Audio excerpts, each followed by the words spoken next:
Hello and welcome back to Gold Squadron Podcast. My name is William Hegwood. I'm joined by... He'll never expect us to hit the crit buttons now, Twitch chat. Panic! All right. Hi, it's Chris. You didn't even... What? Thank you for joining me, Chris. Oh, yeah, you're welcome. The Choose Your Champions. So I got excited. It's not my fault. No, you're right. You didn't even choose... Anyways, please.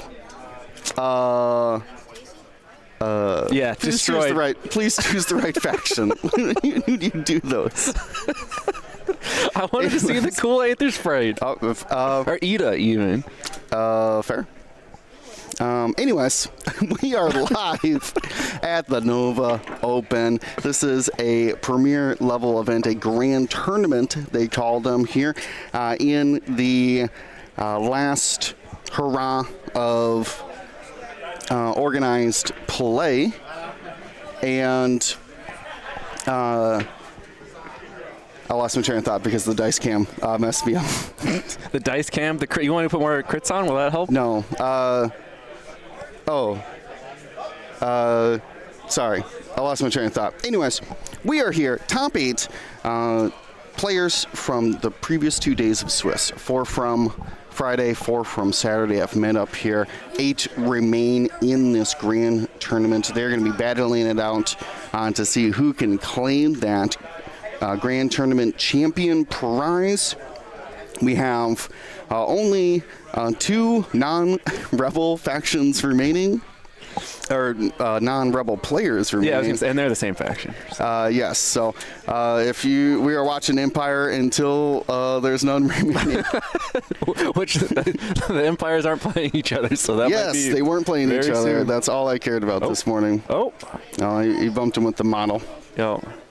But yes, we've been having a fantastic time here at the Nova Open. Everyone's smiling, having fun, joking. Eating cookies. It's been a fantastic time here in Washington, D.C. We have the bets going live. I don't know why this is on a timer or something, but where's my mouse at? We do have bets live, just double checking. So if you want to go ahead and show your support for Scott or Duncan, you just hit bet 1 all or bet 2 all. If you're a wild card and you like long shot chances, you can bet 3 all for the draw. Something I just added because there was a back-to-back draws on our stream, so we put it as a viable option. The nice thing is, I'm not in charge of this thing, so if there's a draw in the finals, it's not my blood pressure that's going through the roof. It's somebody else's problem. It's Josh and Paul's problem. The kids. Yeah, I assume that would be final salvo? Roll off? We're rolling, baby. Well, they're rolling. We're laughing. They're rolling. That's fair. So if you can tell us about the scenario. We have assault on the satellite array, Chris. Yeah. Do you have a fancy he's using the mouse for other things, so I can't draw you nice pictures. I want you to know, Twitch chat, that I'm on your side and I wanted to draw for you. But assault is our 5 scenario objective, where the player who has more ships at range 1 of each scenario scores 1 point, and the big ships or medium ships count for 2. Both players have 1 medium or large ship. Interestingly, these are both 4-ship lists, which is a little bit below average. The average list is like 4.5 ships, but oftentimes there's like 6 bring ships. Half a ship. True. Who is that? Who's screwing up our statistics? Who's bringing that half ship? So is Sabine half a ship? Whoa, that's wow. That's slanderous at best. All right, the Academy tie is half a ship. Got it. I'll give you that. See, he likes the Rebel TIE fighters, but not the Imperial ones. Curious. No, just that one. Caption Rex as well. Special place in everyone's heart. That's true. Special subtitle place in everyone's heart. Where is Jendon? I think Jendon is hiding under the Patreon. He's coming out. He's hidden deployments there. Yep. Singing out on fire. You can tell Josh not ruling with an iron fist because the Legos have remade it to the ship bases. So the dream this game is that some measurement gets royally screwed up because a range ruler hits a Lego. So we can all learn together why those bullies at Adepticon don't let you bring Legos on your ships. Those bullies.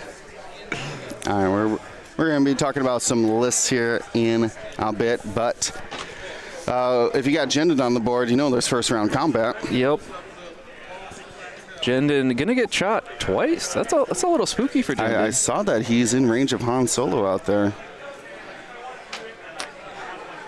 Luckily was coordinated an evade from Captain Farroth, so was able to take focus and target lock with their ship ability.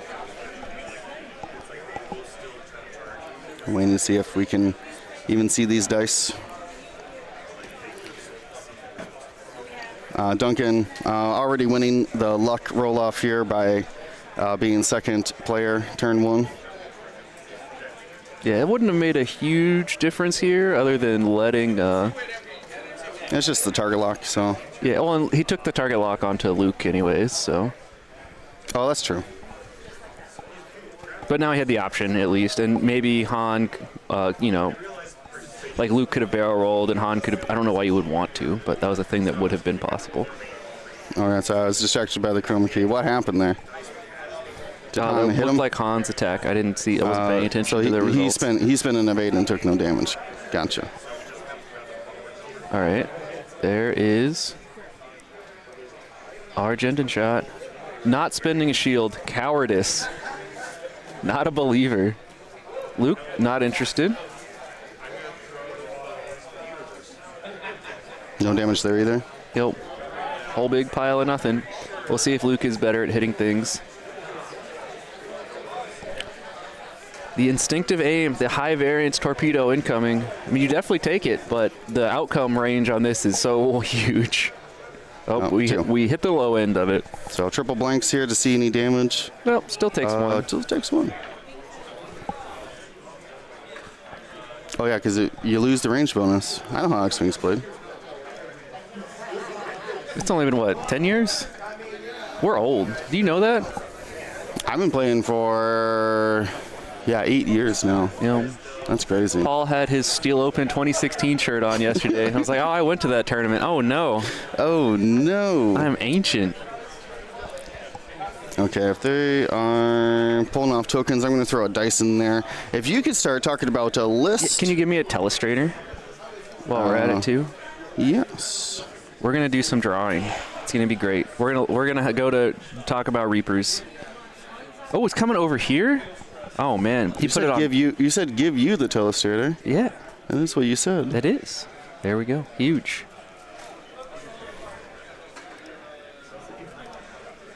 All right, well, while he's setting that up, we're going to go Separatist this time. We got a fuel leak. Huge. Look at that hyena. Incredible stuff.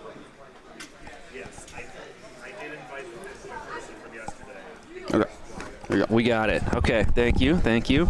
So, the cool thing about having a Reaper over here, for people that have not played with Reapers that have optional ailerons, if you're Scott right now, you have 2 universes. Where'd my mouse cursor go? Oh no, I'm sorry, I'm bad at this Twitch chat.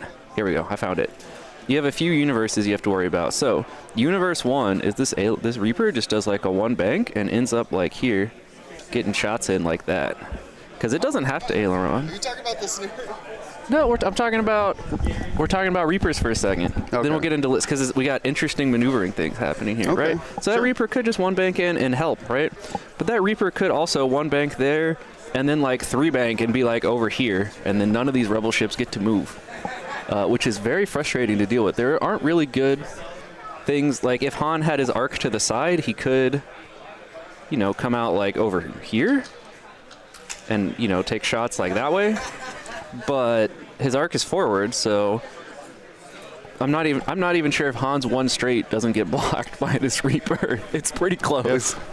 If Luke does a 1 forward and Han does 4 forward, yes, he would skip over him, right? Because that's only 3 and he's doing 4.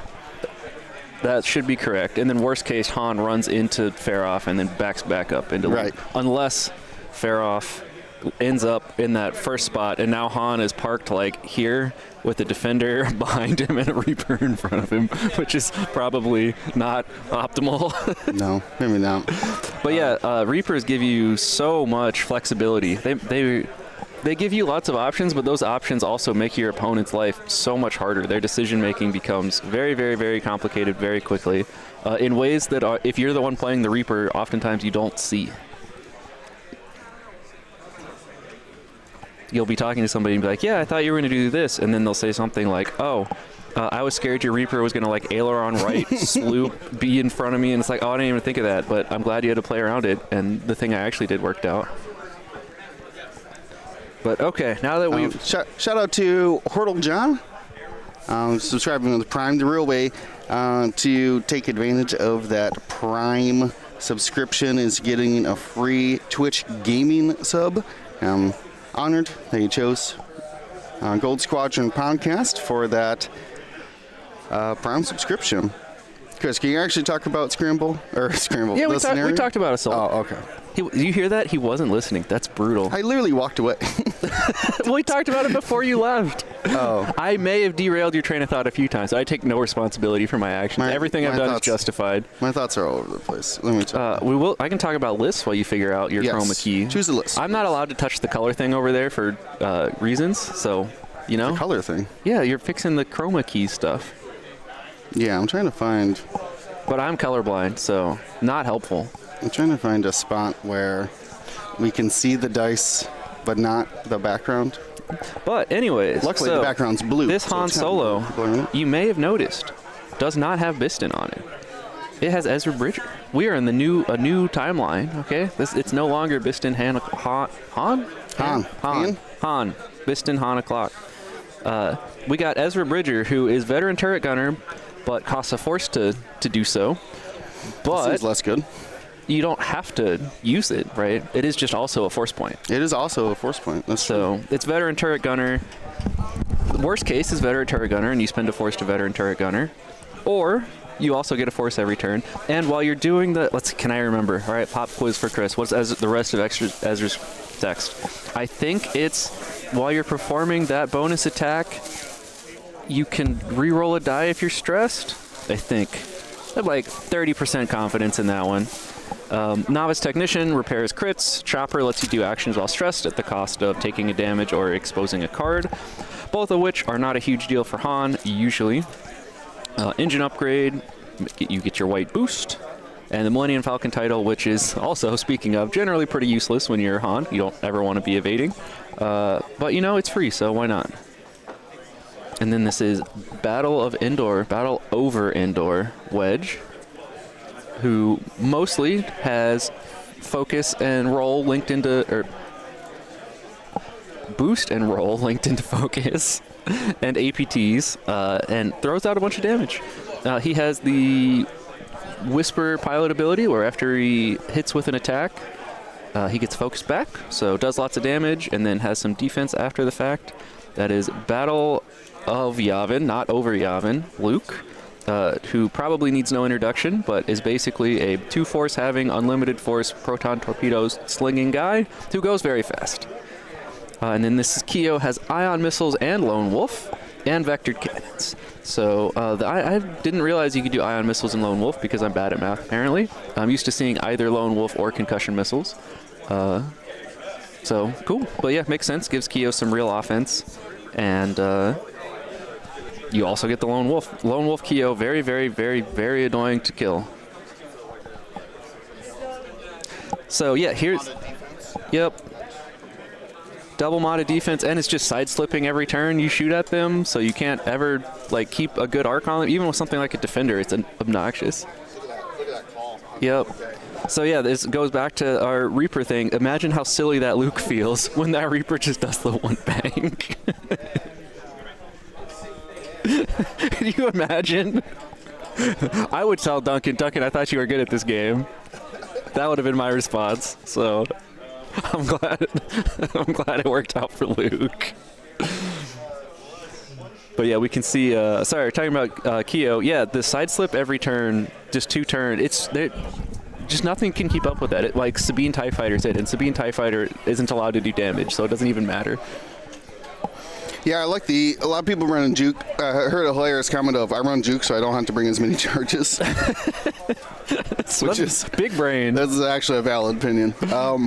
But this Keo, I like it. I like the munitions based. I feel like non-munitions based QOs just never do any damage. Yep. Which can be okay, but depends on what the rest of your list is doing, right? Like sometimes you just need it. You need, like a second Gimmer. I need an A-wing to go hold scenario points for me and never die. Right. But that's not what this Rebel list is doing. Looks like going to get blocked here, but should end up with front arc on Tomax, who did their fancy barrier roll. And maybe even rear arc on Jindin, if Jindin did the 4K, and we get blocked at a fortuitous enough angle here. Since it's just a bank, it probably won't. Oh, Paul's glasses come off. Oh, no, it's fine, Paul. Yeah, just shove it all around. I'm allowed to make fun of Paul. It's in my contract. No, we only laugh because the amount of times 3 people have very... I have mine. Left it in the room. I have mine. I can give it to you right now. Will is distracted, all right? We can do whatever... I can still hear you. No, it's fine. We got a silencer now. Nobody panic. I didn't see his headset still on. That's not fair. I got all sorts of buttons we can hit over here. No, don't push that one. What's the looping rock button do? Oh, it loops rock. It loops rock. Got it. Yeah. Okay. That was. That when you put it that way, that makes some sense. Bunch of rocks fall. Yeah. It's like, is there an asteroid animation I haven't seen? That would be amazing. But, sorry, we were so distracted. Oh, I was saying about, like, I only laugh about Paul, or any judge, like, bumping anything, because it's so funny to watch 3 people very, like, surgically move a ship, and then as they pull the token out, they bump the ship. Yeah, the explosion of stuff goes everywhere. It's like, yeah, cool. Okay. It's a bummer that Han didn't pick up more angle there, because having that Ezra shot out the front or back, I don't remember if the order of operations matters for Ezra. It does not, no. Not into because and it just says your other. Yeah, your other. Because you have to imagine, I'm it's for the ghost that you would shoot your primary and then your turret. Yep. But as no ships do that anymore. True. Jindin did do the 4K.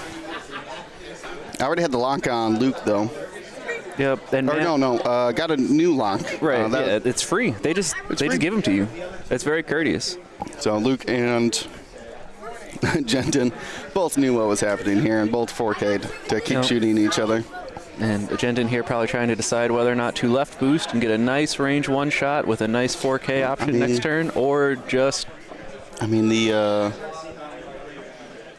computer assist roll. Yeah, and you might. The nice thing is with computer assist, you might not even need the roll. It's very close to being out of Luke's arc, but you still get another action afterwards. So if it's like, oh, whoops, I do need it, then you're like, okay, thank you, computer, for the assist. Gotta go back to yellow. I can't see it otherwise. Now who's colorblind? Me, everyone. Fantastic. So let's talk in depth about the Imperial list here. So Colonel Jindin from Battle over Endor actually has a pilot ability. When they have no shields, they can change a blank to an eyeball. So a pseudo evade, if you will. And then no escape for offensive rerolls. Push the limit so they can do those red maneuvers and red actions for the cost of a strain. Proton cannons, which is a 4 or 5 dice bullseye weapon. Computer assisted is what we were talking about, where you get I think he's going for the 5 dicer. Oh, right now. Speaking of, very destroyed Luke. I don't know if I believe. That would be intense. But so they're getting the 5th die because they can add a range bonus to any of their attacks. A proton cannon, traditionally a range 2 to 3 weapon, never has the opportunity to get a range 1 bonus. And as cannons are, they don't have that missile icon. You can apply range bonuses to them. It's a very cool interaction. It does cost Jindin a shield if they choose to do that extra range 1 die. But an absolute threat out there for the Empire squad here. We also have Darth Vader in the top right. Now this is starter pack Vader, so it gets multiple actions at the cost of a force. Has hate for more force, ion missiles, which is honestly the sleeper upgrade of this Darth Vader in my opinion. Especially for all those B-Wings coming around. Yeah, why don't Gina, you just no torpedoes allowed. tagging a ship round one with an ion missile is so funny to me. And then you just close in with the range 1. Vader does need those target locks to shoot a 3-dice primary, but it does give him a crit mod. Obviously, afterburners used here for a boost action, and Duncan says, I'm done with this, Keo, and this objective. Yeah, you can have it. It's fine. You're more than welcome to it, Keo. I'm going to take all my actions I can. Yep. So chooses to barrel roll first, then should have the option to lock and focus Luke at the cost of 2 force. So it could do the linked focus as well. Rarely seen. Yeah, if you should always, well, it depends on if you need the barrel roll to get range for your lock. Right. But I agree. If you think you're just going to one bank or go forward the following round, take the stress, guys. It's free.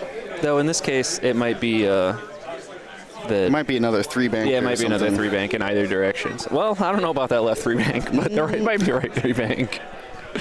And now that Duncan's hands aren't in the way, I think I do believe in Jensen's cannon there. I'm surprised to see, people playing Imperial Aces, okay? The reputation is not, I'm going to bullseye, or I'm going to get into arc so that I can do more damage to things. That is not a... That was a Han reroll here and then used the Force.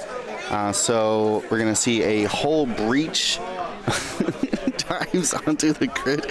Hull Breach and Imperial Hull Breach there. Yeah, huge. You're welcome. Man, the first TIE bombers. I'm sorry you don't have shields. Not even one shield to stop that Hull Breach from happening. Well, yeah, it's not a shield breach, so... All right, so we got a Predator there from Wedge, and two defense dice. That's the Reaper, maybe? No, that doesn't make sense for Predator happening. Duncan doesn't know what BOE. The third die may have been out of the tray or something. I don't know. Okay. Either way, he's been his evade and took no damage, so. Well, I'm surprised to see we'll have to trust him on that. Vader attacking first here. I guess Proton Cannon and Vader both do crits, but Vader does more crits. Yeah, that was 1 shield on Luke. Got 2 evades after the Force. Duncan changed it, but it went to a blank when he slid them aside. Though actually, this direction might make more sense because now there's only 1 force. No, never mind. Okay, here we go. Oh, he spent the shield too. Okay. Spent the shield. Uh-oh, this attack might end up doing more damage to Jindin than Luke. No, just kidding. Found themselves with hit, crit there. Luke's got 2 defense and a force.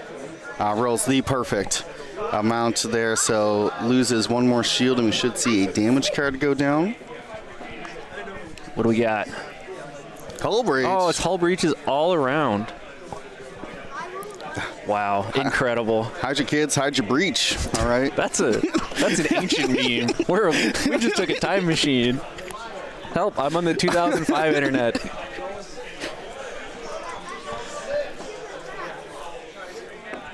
All right. This is hit crit and an evade there from Jindin. I assume that was Luke's shot. I don't know why you wouldn't go into the Reaper, but... well, it has no tokens. No There'd be tokens, an auto evade. Shields down, yeah. Oh, yeah, Ferris auto evade. Okay, spending the plasma lock here. And use the focus on defense, so evades the crit, and then Han takes 2. Good old plasma torpedoes. Range 0? Or do you take the range 2 into Luke? Or range 2 into Wedge? Wedge, yeah. He's pointing at Wedge there. Yeah, they're both terrible shots, so, whatever. I think. Turns out the answer was. Oh, he was correct to shoot Han at 0. It was very correct to shoot Han. Han's taking 2 more. Casually just pointing at the other player's cards. Height advantage. Honestly, it's unfair. Duncan told me he couldn't take me seriously in my hat yesterday. Kind of brutal, though. The fact that anyone ever takes me seriously was also kind of a revelation. Only when you are wearing a judge vest. Do they still have vests? You guys have just like fancy black collared shirts these days. That's nice. Though Paul has the he's wearing Nova Judge. The very jersey. Iconic Nova bowling shirt, known for its style. Classic. All right, players are counting points here. We assume 1 for the Rebels. 1 that for seems the like Empire. a safe bet. 2 for Empire, maybe. I don't. It looks like Luke is at the bottom right one. Vader might be in, and Luke That's might what be we're out. deciding right now. So the Empire takes the bottom left one and as well. So Vader's. Yeah, so the Vader's. only unclaimed scenario is the far left one. All alone with a rock. Did they measure Luke to that corner one? I wasn't watching. I'm going to trust these players. We're in the top cut. I really can't. You can do whatever you want. I can. All you got to do is get there before. Josh was outside. I have found the perfect way to interrupt players, and it's just asking them a question of being like, who stresses that? And they're like, nobody's. And I was like, okay, cool. So, problem what happens solved. if it's nobody's stress? And they're like, oh, we should probably remove it. Oh, you guys are so smart. Wow. Look at the brains on these players. I don't mean to. I don't want to. Or I want to find that fine line between belittling players and telling them that they're playing wrong. But oh, Josh also has his bowling shirt on today. fancy. That's one word for it. We're having a bunch of fun here at the Nova Open. Like I said, this is top 8, so we'll have a top 4 and a finals today. Very exciting. You have a bet on Imperial or Rebels taking it all? The whole tournament? Yeah, the whole tournament. I mean, it's a 50-50 chance, right? Yeah, true. It either happens or it doesn't. So, there's 6 Rebels and 2 Empire ones. That math doesn't matter. Who's our other Empire player? I'm betting on individuals at this point. So it's I forget his name, but he's got the black and red paint job. I don't remember his name. all right, though. I can just pull up the standings. That's the easier solution to this problem. What do we got? I have it right here. Hit me with some standings. I'm definitely not betting on D. Oh, it's Alan. Okay, Alan's our other Empire Alan, player. yeah. The low seat coming in. Yeah. Seat or seed? Seed. Seed. S-E-E-D. Yeah, I think I'm going Rebels. At some point, one of these defenders is just going to get one shot. Don't it is what it is. get your math out of here. I wanted your opinion. I wanted your feelings. I don't have feelings. Whoa, you're not that old yet. They amputated my feelings.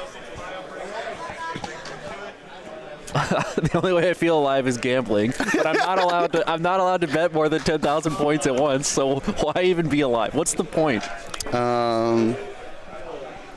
X-Wing, I guess. True. Friends? No. X-Wing. Loved ones? I guess.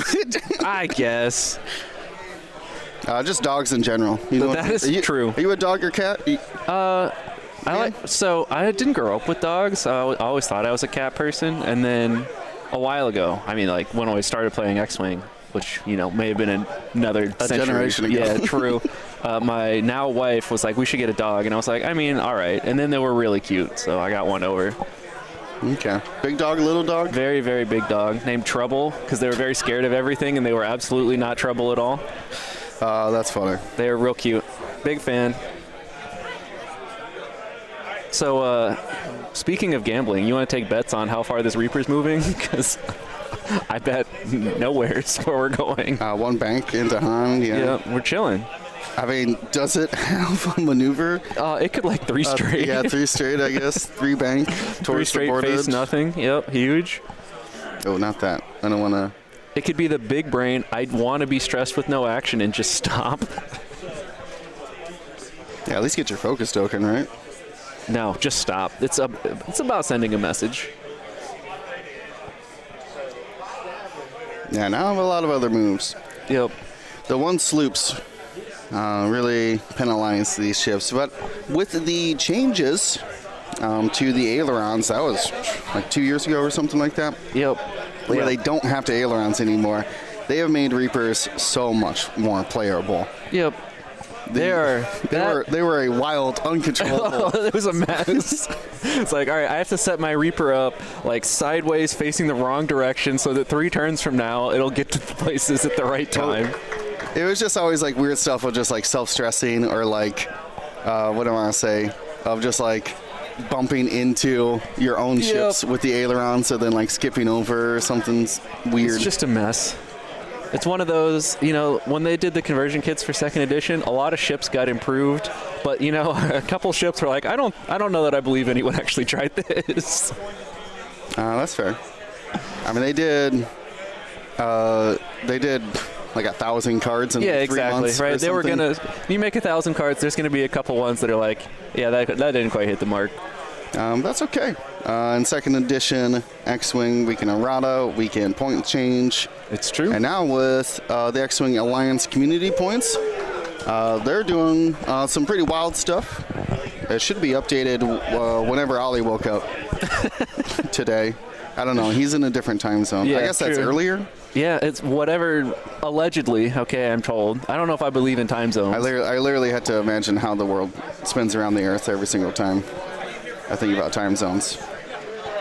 The E in EST stands for Earth, so that's all I know. Time zone. Yeah.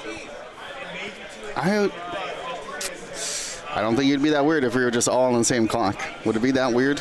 I'd get over it as long as that's why the E stands for EST. They're already available. All right, hit me with your hot takes, chat, on the new points. All right, while they're typing hot points, hot takes on points. Oh, I assume we were joking, but Faroff is actually leaving. Oh, do you think he's going over and jamming? Probably going to tell Wedge, you are absolutely not allowed to APT anything. No, sir, not today. Oh, here it is. Yeah, X-Wing Beta. There you go. It's XWA Beta. It's not even a fancy link. It's just it's just in Yasby. That's cool. Oh my gosh, it's extended. I wasn't ready for that. Yeah, that's a long scroll list.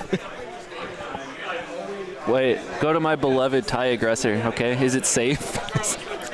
Did they survive? Turns out in your points change, you've killed the TIE aggressor. Oh, my beloved, double edge, my beloved. 3 points for double edge. Does that give you barrage and a turret? Heck yeah, it does. Wow.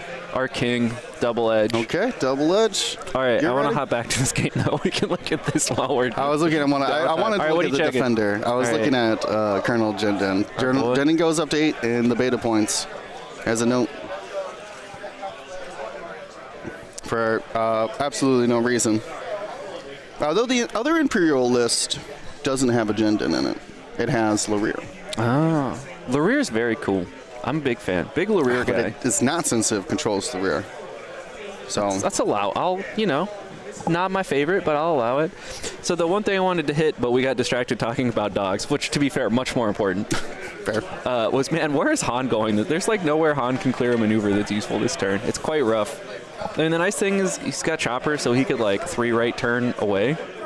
But that's still a player order bet based on if you're going to get blocked by Jenden or not. I mean, now we know that Han is moving first, but like Tomax is going to not let you go anywhere to the left. You can't go straight either. There's a rock on your 4 straight. Chopper doesn't let you boost off those. Only. I was going to say, are you barreling a second time? Oh, no, he's just marking his ship up. Yeah. You're not Soontir. Oh, does this 3-turn fit? Love this, Han. Am I going to look like a fool? It fits now that Tomax barrel rolled away from the asteroid. That in the industry is known as a Keck W. Okay. Yeah, someone else likes Double Edge. Double Edge is a TIE aggressor, which TIE aggressors are awesome, okay? For those 9 other people on Earth that played Star Wars Galaxies, one of the greatest games ever made. Chopper. Chopper's going to give us an action. TIE aggressors were super cool. Great PvP ship, but also very annoying NPC to fight because those turrets don't miss unless you have a very high-end ship. All right, we're gonna move on from the 20-year-old MMO meta before Will hurts me. No, I played Galaxies. That's why I learned about Seeks. There you go. Were you a Tansari Point veteran? Oh, yeah. Huge. Yeah, I only played it for a couple months, and then it got shut down. Oh, I was going to say, you played recently, then that's still not recently. No, I played it while I was active. At one point in time, that was recently. We did see Tomac's lock after that roll. We see Wedge locked Tomax. I'm surprised he didn't use his droid there. What action did Feroff take? Was it a jam? Oh, he did use his droid. So he cleared the jam and then took the lock. Gotcha. So still going to shoot Wedge's that APT. Astromech says, Wedge, pay attention. Get your lock back. What are you doing? Are we shooting torps or not, Wedge? We came here to do one thing, and you're screwing it up right now. One of those, Now just imagine that his droid is the torp. Put me in. Put me in, coach. One of those ships that have the opportunity to take a free lock on something just in the first turn of the game or whatever, so much better against jam things. I don't know if Wedge ever had an action. He might have boosted and rolled every turn. But it's one of those, man, it feels really nice to play your Aether Sprite or whatever that, you just boost, grab a lock on something, and then tell Feroff, nice jam, don't care. Oh, no, someone said the word, and now I have to look. What are you going to check?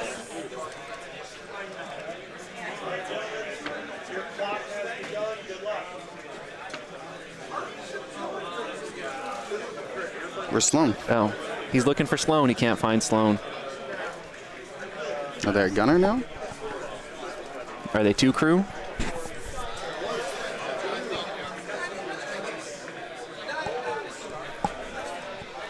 Vader coming to It'd still be in my list. Yeah, I don't know. I got nothing for it. Luke regen to shield. Thank you, Twitch chat. I'm on it. Turning away. Gonna have a very bad day here, so you got it? I'm on it. All right. And yeah, Jendon just 4Ks in behind him. Yep. No surprise there. That's all you can do.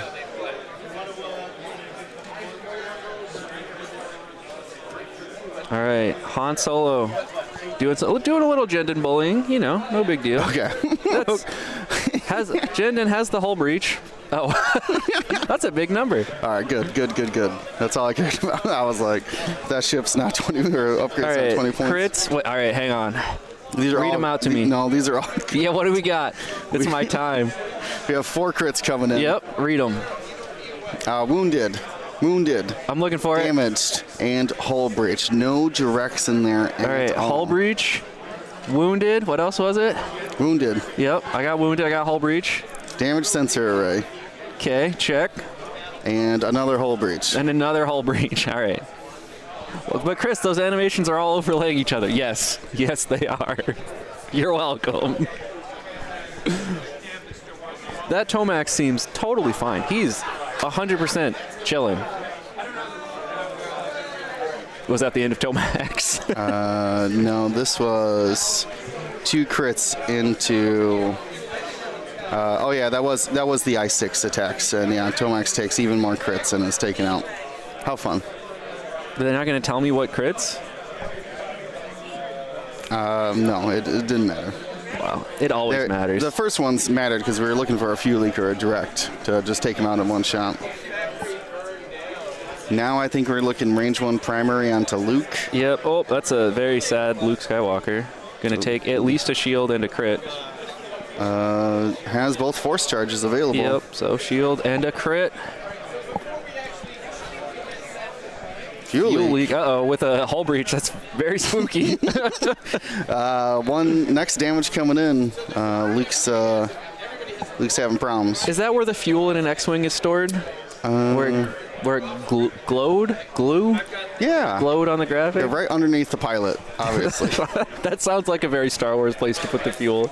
These are some very angry Imperial ships. This is A very- Han Yep. dodging 1, so taking 3 crits here. Oh, We got direct hit direct hit. We got and fuel a leak. fuel leak.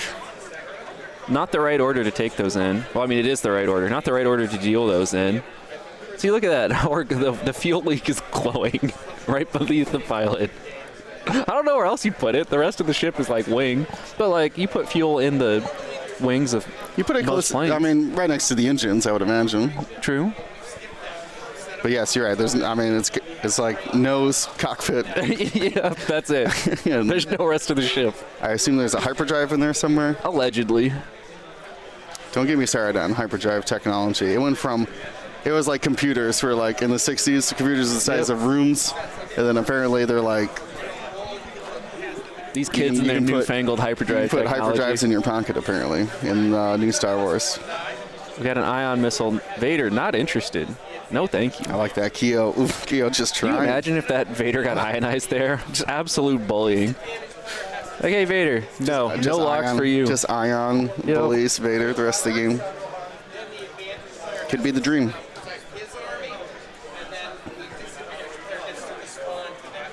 I got target lock talking about Maller's going up to 4. Like to see that. All right. Scenario points. Seems safe to say that the bottom one is Empire, the right one is Empire, the middle, and then there's 3 for Rebels. Let's see if I got it right. 3 for Rebels. It was 2 for Rebels, I guess. They have the score is 6-5. 1. So Jendon and the Reaper take the bottom here. Yep. And Vader gets takes that one. And then, 2 for Rebels, 2 for Empire there. Yep. Then, so it's the Tomax points making it up. But Duncan's looking to get 5 points out of Luke next round. And maybe, if player order treats him well again, maybe 7 points out of Han. That would actually just end the game, potentially, if Han and Luke are both yes. destroyed. Yeah, Han needs to leave and hope to be second player. Yes. That's your win That cost. Vader still has afterburners there, and you're there Han Solo with the fuel leak with Vader chasing you. Yeah, not good. Not optimal. Hope for though Vader could just bang towards Luke and just guarantee it. But Wedge could be first player and block, but yeah. True. Innkeeper says, on average, looks like ship counts trying to go away from 6. Hardly any factions have 2-point ships. And Novice Technician, sorry, fixes the fuel leak on Han. Huge. wow. I love Novice Technician because you can re-roll it. Yep, which we just saw. I was trying to figure out what the die they were rolling was. I didn't mean to interrupt you, but I put it together. I was like, that was fantastic. That's what just happened. Exactly what you want to do. That's why he's there, literally saving you damage. It was like a shield upgrade, 2-point shield upgrade. I'll take it. We take those. But yeah, to me, me and Stanley have been doing like keeping track of like average ship counts on tournaments, and it was floating like 5.1, 5.2 or so in the last couple major events, and I would like to see that closer to like 4, at least under 5 gotcha. average, right? The 12 ships on the board makes It's a little big. and like half of them are medium or like 8 health or more. Yep. Is I gotcha. not ideal in my The funny opinion. thing is, I agree. But I think the problem isn't the points that causes people to play so many ships. There's lots of that's good, objectives. expensive points. When there's 5 assault points, you can't afford to be the player with 3 ships. Right. I mean, that was always the logic of once we saw the objectives and we're like, well, 3 of these scenarios have 5 objectives. Yep. Why are we bringing 4 ships? Yep. You need to bring a 5th. Find a 5th in your list. Yep, even if they're not going to do anything you would previously have called useful, right? Like Sabine TIE Fighter, usually, all right, not known for their damage output or ability to survive. Right. Known for their ability to be hard to catch and to go park on scenarios. And similar stories for like Gimmer, though Gimmer does some damage sometimes at Kyo. He technically has a 3-dice cannon. Ish. Yeah. Ish. That's something. It's just laser cannon instead of heavy laser. That's true.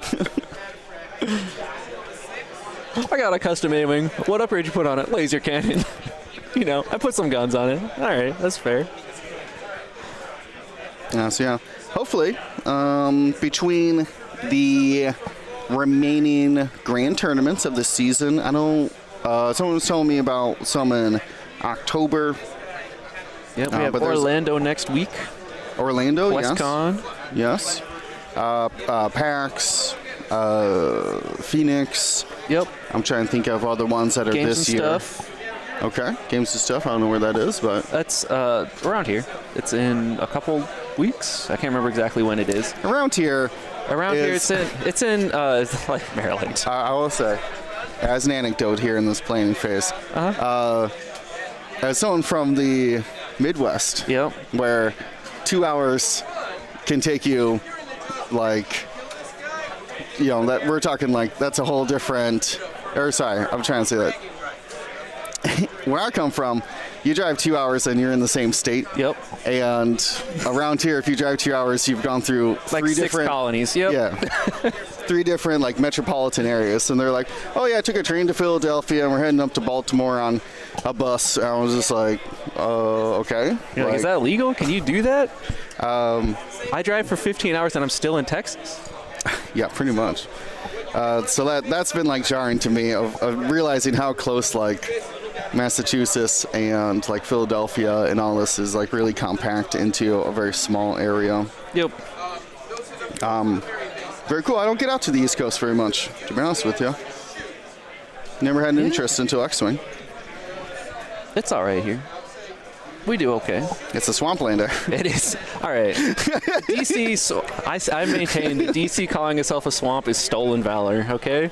The people that say DC is a swamp have never been further south. It only gets worse.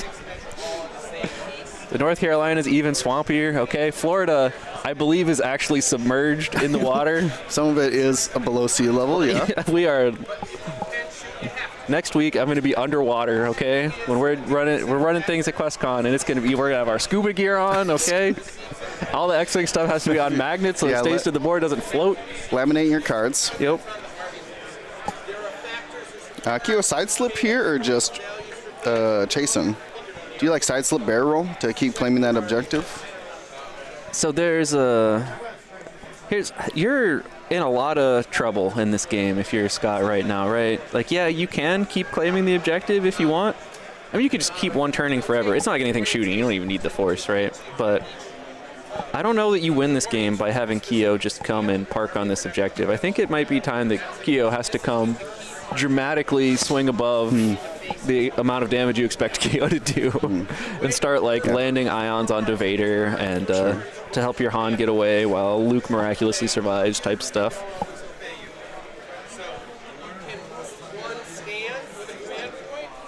Yeah, these are the hard decision points you got to make in X-Wing. Scott, very good at being first player. Not a very good skill to have. Duncan's using up all of his second player luck here. Yep. In the top 8.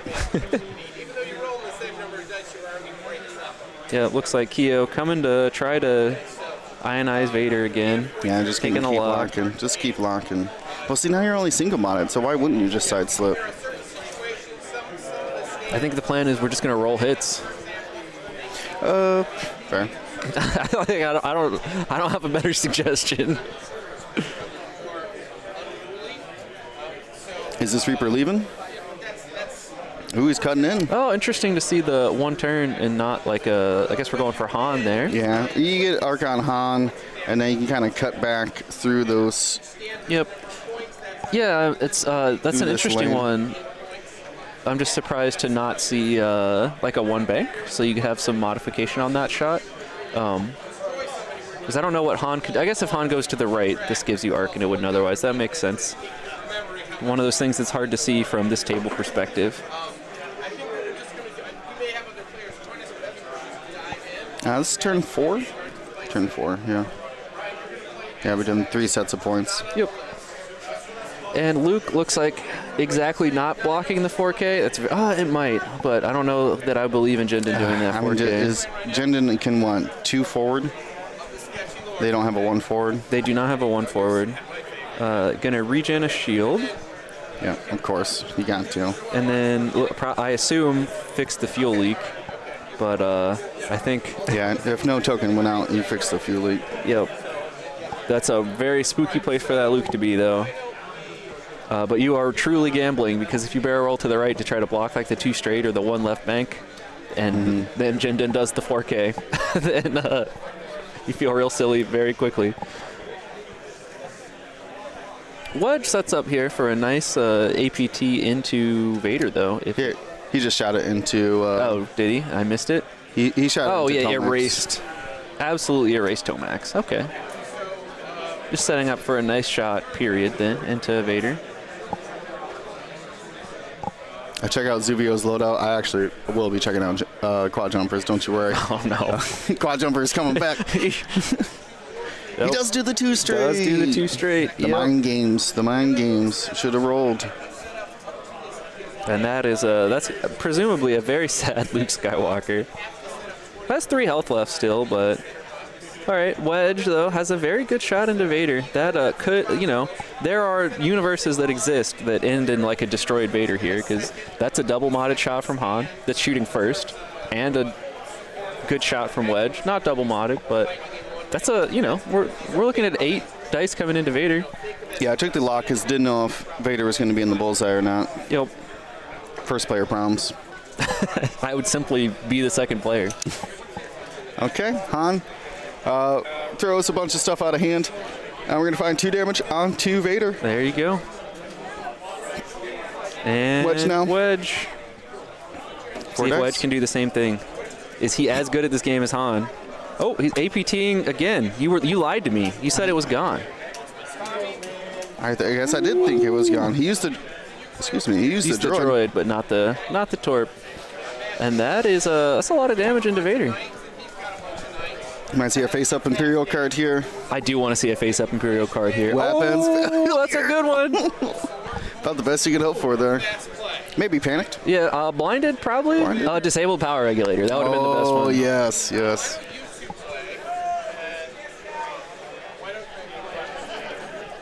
You're going to roll over this weapons failure? Oh, I was going to respect the just leave it in there.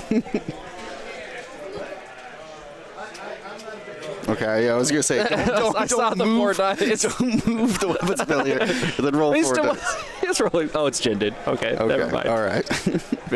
That would have been funny. Goodbye, Luke. Luke's taking 3 with that blank. Yep. Had a chance to get out of it. All right, that's big points gain there for Duncan. Yep. We'll see how Han fares here against Vader.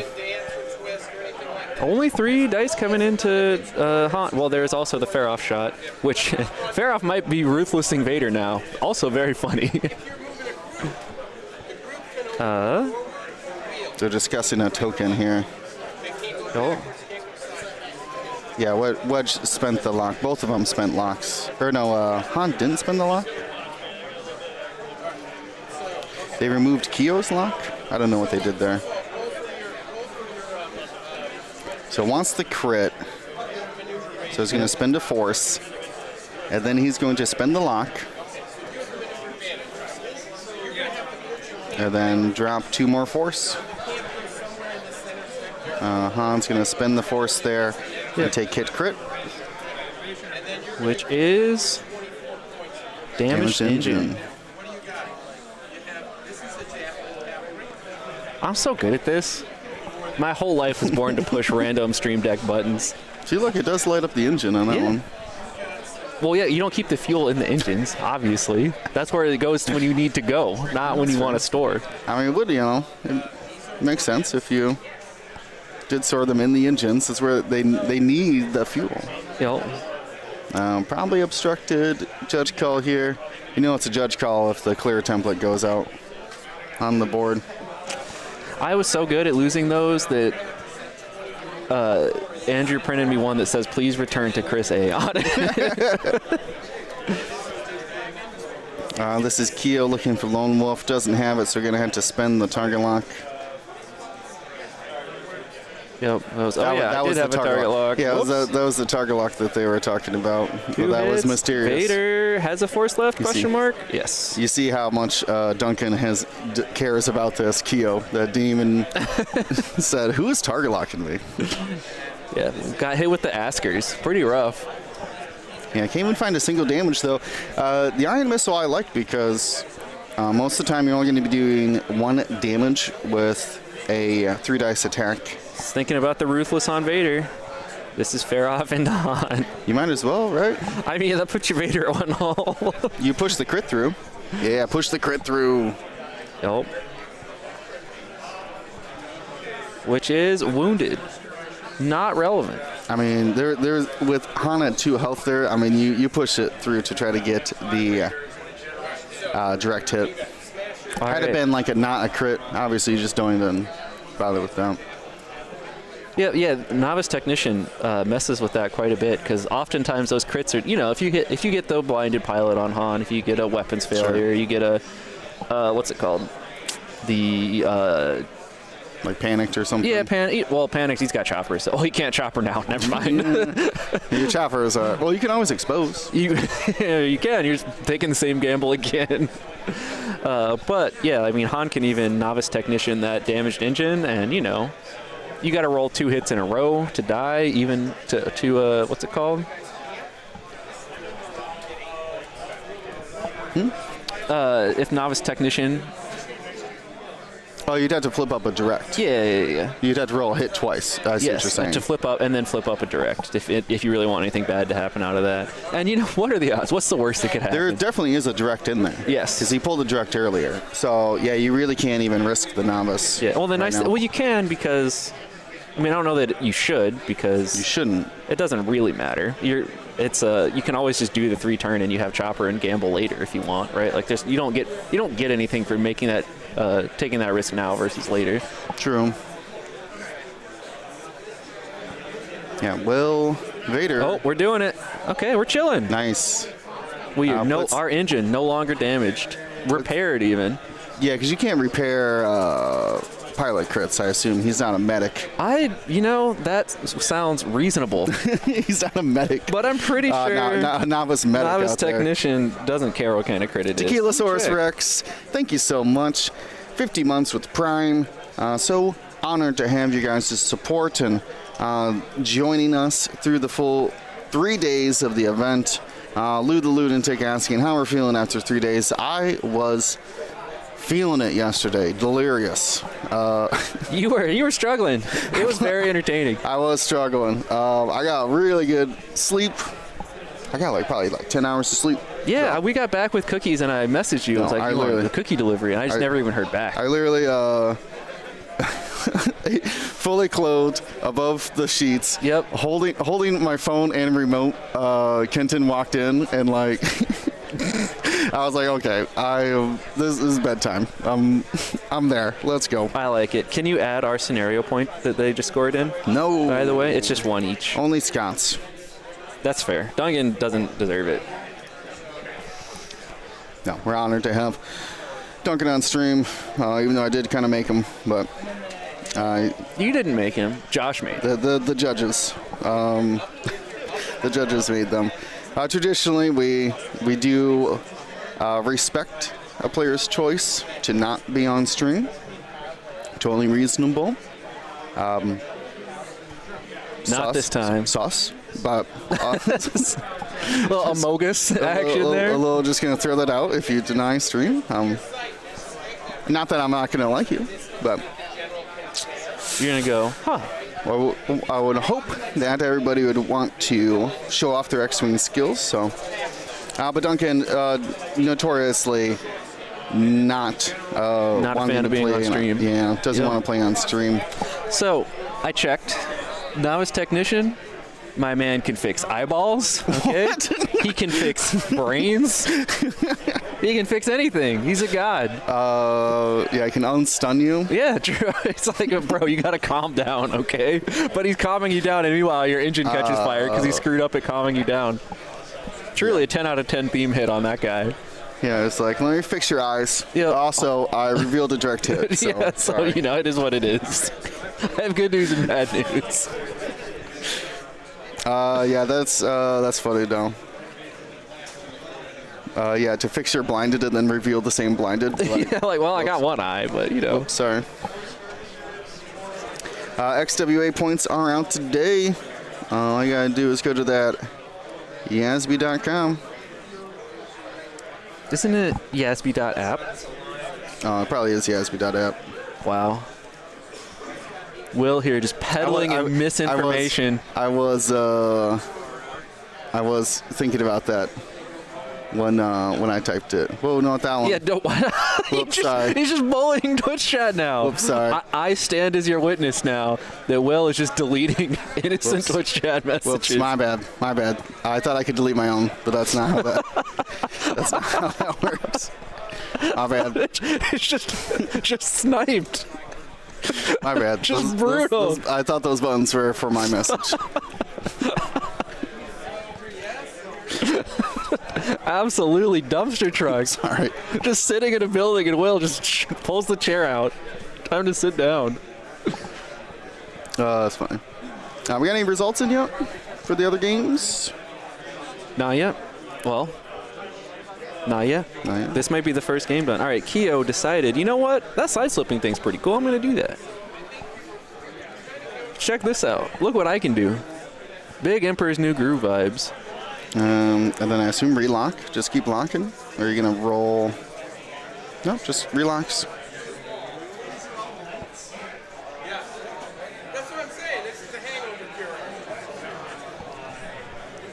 Oh my God, Duncan was. I missed it. Duncan is the first player. This has never happened before. Yep. We did see a lock there. That's right. Ferret does have a targeting computer in addition to Tactical Officer and Ruthless. We haven't really talked much about Feroth as he hasn't really been using a lot of his upgrades. So poor Vader here has a weapons failure. Did it get coordinate fixed or anything? No, Feroth just took a lock. Gotcha. Oh, did Vader fit that? I guess so. I thought it moved a little bit, but with Vader's cloak kind of obscuring the Would you spot say of contact. that the Lego figures on the bases might be making it harder to determine the board state there? Well, that'd be a statement that you might be willing to back up. That'd be an interesting thing to say. Non-biased party in this feud, but you know. It's just I see both sides of it. To be honest with you. No fence sitting. All right, we are at war. It's very cool. Yep. That's one side. Yep. Just coolness It factor. does look cool. The other factor is where does it stop? You know what I mean? Yep. So I could just put anything on my base Yeah, do as whatever it you want. flies As long around. as you can say it looks cool. Yeah, you're fine. As long as it's colloquial, cool, it's not a problem. All right, I guess. I'm just saying. What else am I allowed to clip onto my base and hang out on my base stand? Can I put anything there? Whatever's going to make you happy. You want to put, I don't know, money? Sure. Pile up some quarters on there.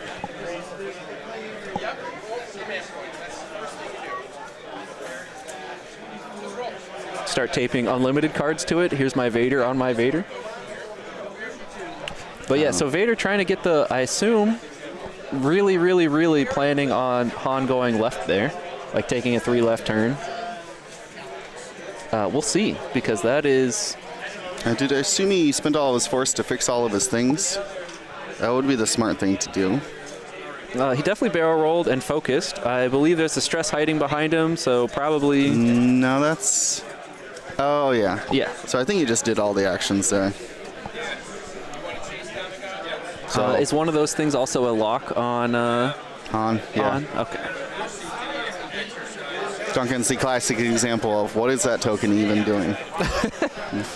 His target locks are at least, blue and red. Yep. Old school. The beautiful America-Canada locks. That's a classic. Yep. No one was mad about those ever, I promise. Who was mad about Canadians? Did you not see the other end of them? The War of 1812 locks? No. They came down to Worlds with the next year. No. I did not see those. Oh, they were very funny. I was a fan.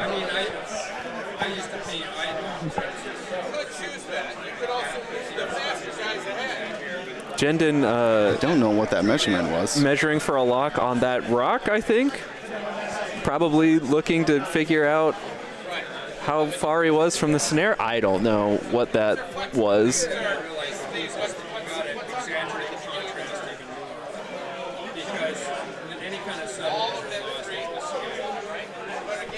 So hard 3, lock focus, as you do. Han really needed to forward here.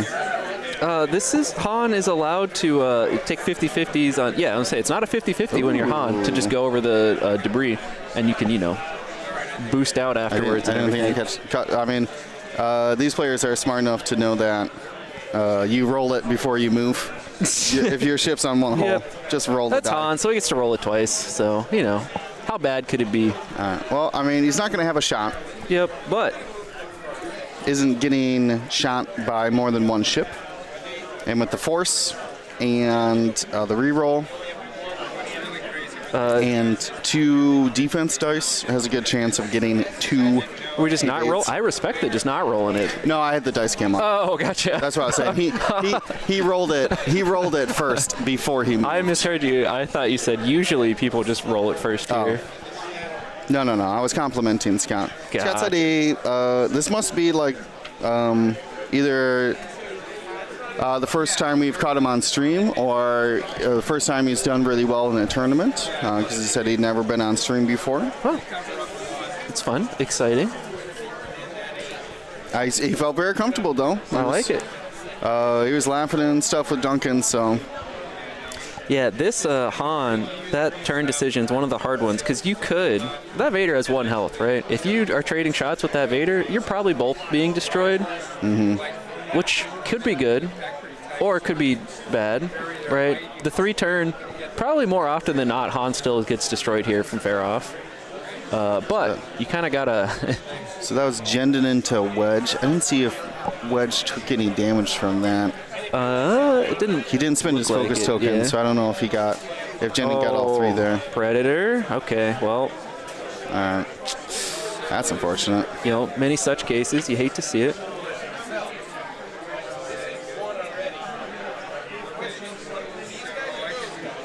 All right, and there's the... Fair off with the lock. Duncan really optimistic on the where that shot's coming from fair off, but I'm pretty sure it's unobstructed.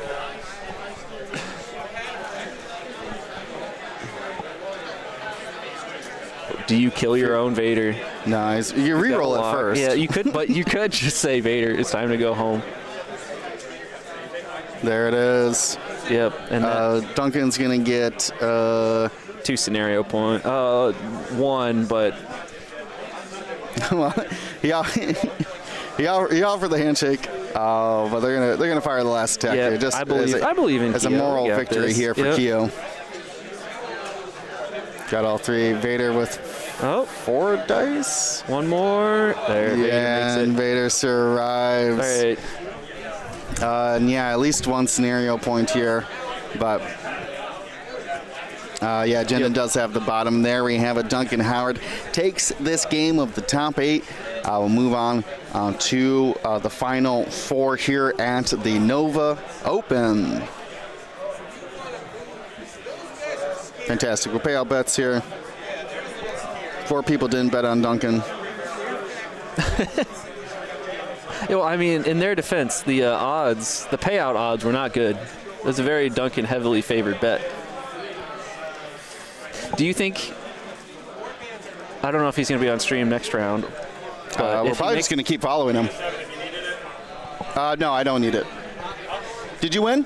Yeah, 27. Okay. He didn't even question that. Sorry. Anyway, That was that was a good one. Yeah, that was a great. That was a 10 out of 10. Anyways, I caught myself with that one. I'm sorry. Okay, we're gonna take a small break. We're coming back after to. You want that cookie now? Yes. Twitch chat, do you want a cookie? Twitch, while you're waiting for the next game, go to XWA beta points, ESB.app, and tell the rest of the Twitch chat what you are excited about, what you're sad about. Just give me some opinions on those new points, and we'll check in on them after we come back. But for now, we'll hit you with the weight screen. No, we're hitting you with the scum crit. Structural. Yeah. But, okay. Didn't go. He was so unprepared. I reached through his hands to hit the button. He's trying to get to the weight screen. Incredible. That's not the top 8 suit. Quick, fix it. There you go. Huge. We gotta do that. And we have to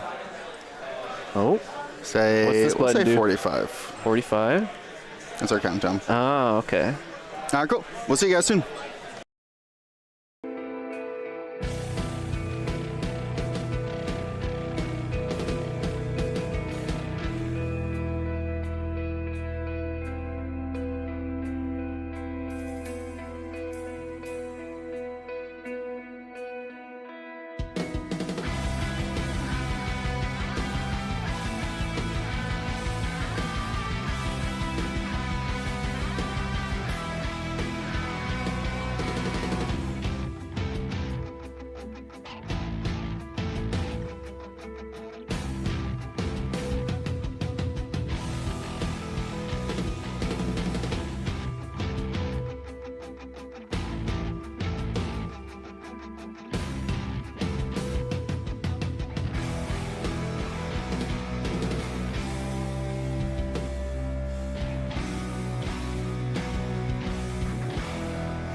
Hello.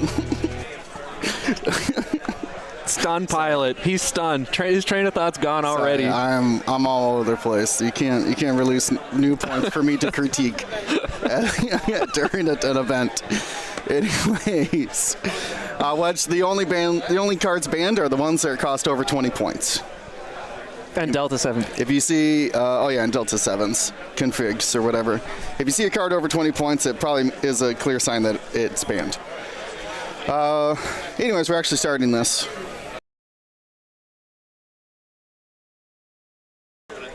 Hello and welcome back to Gold Squadron Podcast. My name is William Hagwood. I'm joined by Chris Allen. Hi. Hello. And we are at the Nova Open, a premier level event, a grand tournament here in Washington, D.C. This is the top 4 match. Almost 50 players, 50-ish players, something like that. 41. I battled it out over 2 days. That seems low. That can't be right. Yeah, there's 20 and then 21. Okay. Players have battled it out over the last 2 days of 5 rounds of Swiss on Friday, 5 rounds of Swiss for a second day on Saturday. Top 4 from each day have met here in the top 8, and now we are in the second round of elimination. What were you changing? I was resetting Duncan's list. Oh, thank you. Anyways, we are watching D. Yoon flying his Rebel Alliance, facing off against Duncan Howard of the Galactic Empire. Duncan's the last holdout of the non-Rebel players. So we've been watching him and to see his run face off against these traitorous rebels. Vader and Jenton come to give them some Imperial might for their efforts. And we are going to be playing Scramble the Transmissions. I'm going to open up the Choose Your Champion betting. Chris, if you could tell us about Scramble the Transmissions. I will, but first, how bad? What do you have to do to get the Empire to send Jenton and Vader after you? Like, what's the what's the threshold where it's like, all right, I assume treason. It's time. Treason's a good. I mean, but it's not like just a little treason, right? Not a little tomfoolery, okay? It's like, galactic-wide alliances of treason. Okay, all right. Sure. So we're playing Scramble. We are set up on the opposite side of the Scramble, which is funny. But Scramble is a 3-scenario marker objective. There are 3 markers. If you're at range 1 of them, you can take an action to take it, either from your opponent or from no one. They start with no one controlling them. At the end of each round after the first turn, if you control one, you get a point. So you can get up to 3 points per round. And once they're claimed, there's no way for them to be unclaimed, as in if I control it and you take it, you just take it. There's no ownership. So it's one of the faster scoring scenarios because once all 3 points are claimed, there will be 3 scenario points scored per every turn by someone. You said that. I wonder if... I just had the thought of, what if they didn't keep... What if you had to keep pressing the button every round to score points? It used to kind of work like that. If you remember, it was the original 2.5 launch was you hit the button and then like half the time you totally took it from your opponent, half the time it was just unpressed. True. That got changed to the simpler, just hit it and take it. Yes. It was a little complicated. And also there were 5 of them before, so speaking of fast-scoring games, those games went real fast. The other note I had for you, you may not have read my contract closely, but it said, if Dee and Duncan play on stream, I get to be an unhinged toxic hater. I get to embrace my inner Twitch chat. I'll let you be unhinged, but not toxic. It's not toxic. It's in our rules. Okay. As long as you follow our chat rules. Exclamation mark rules. As long as you follow those rules. No bullying, sexism, racism. All right, we can do that. So you can, no bullying. That's hate base, I am Dee and Duncan's #1 hater. But other than that, we're good. Yeah, so as long as you're following the rules just like everybody else, that's fine. We can tease.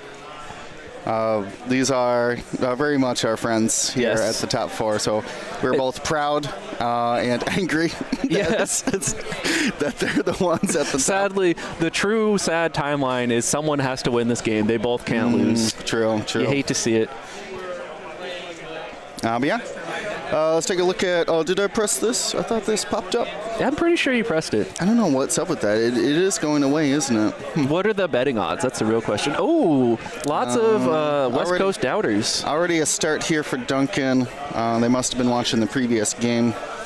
Immediately, we're firing off an attack onto Chopper here. Chopper Yep, a reinforced. 5-die proton cannon. Yeah, so that's cost Jendon a shield. Yep. A Chopper's gonna take 4 shields. 4 shields gone Thank you. already. Reinforce. Chopper. Do you not know about the rule of 11? If you move a large base ship forward, Jendon can be into range of it the first turn. Which is, Only if he dials a 4 forward. yeah, 5 or straight. 5 straight. Yep. Only though. Is this bait? I don't know. Chopper for 4 crits. Okay.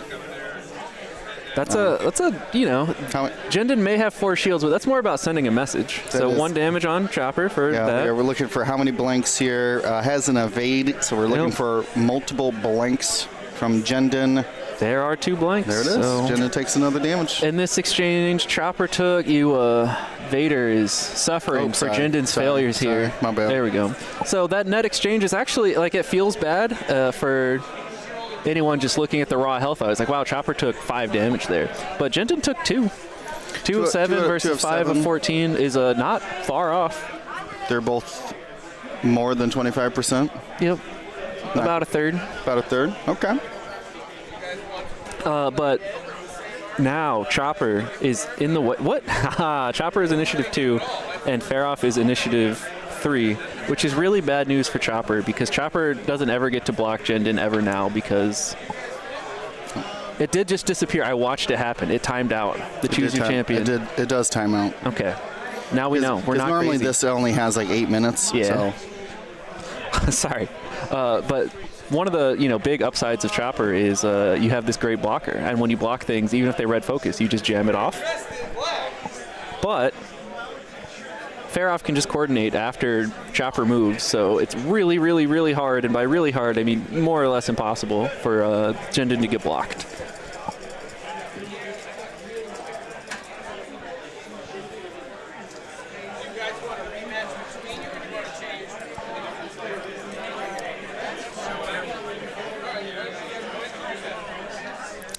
Duncan keeps hiding ships. Roll better hasn't been updated yet.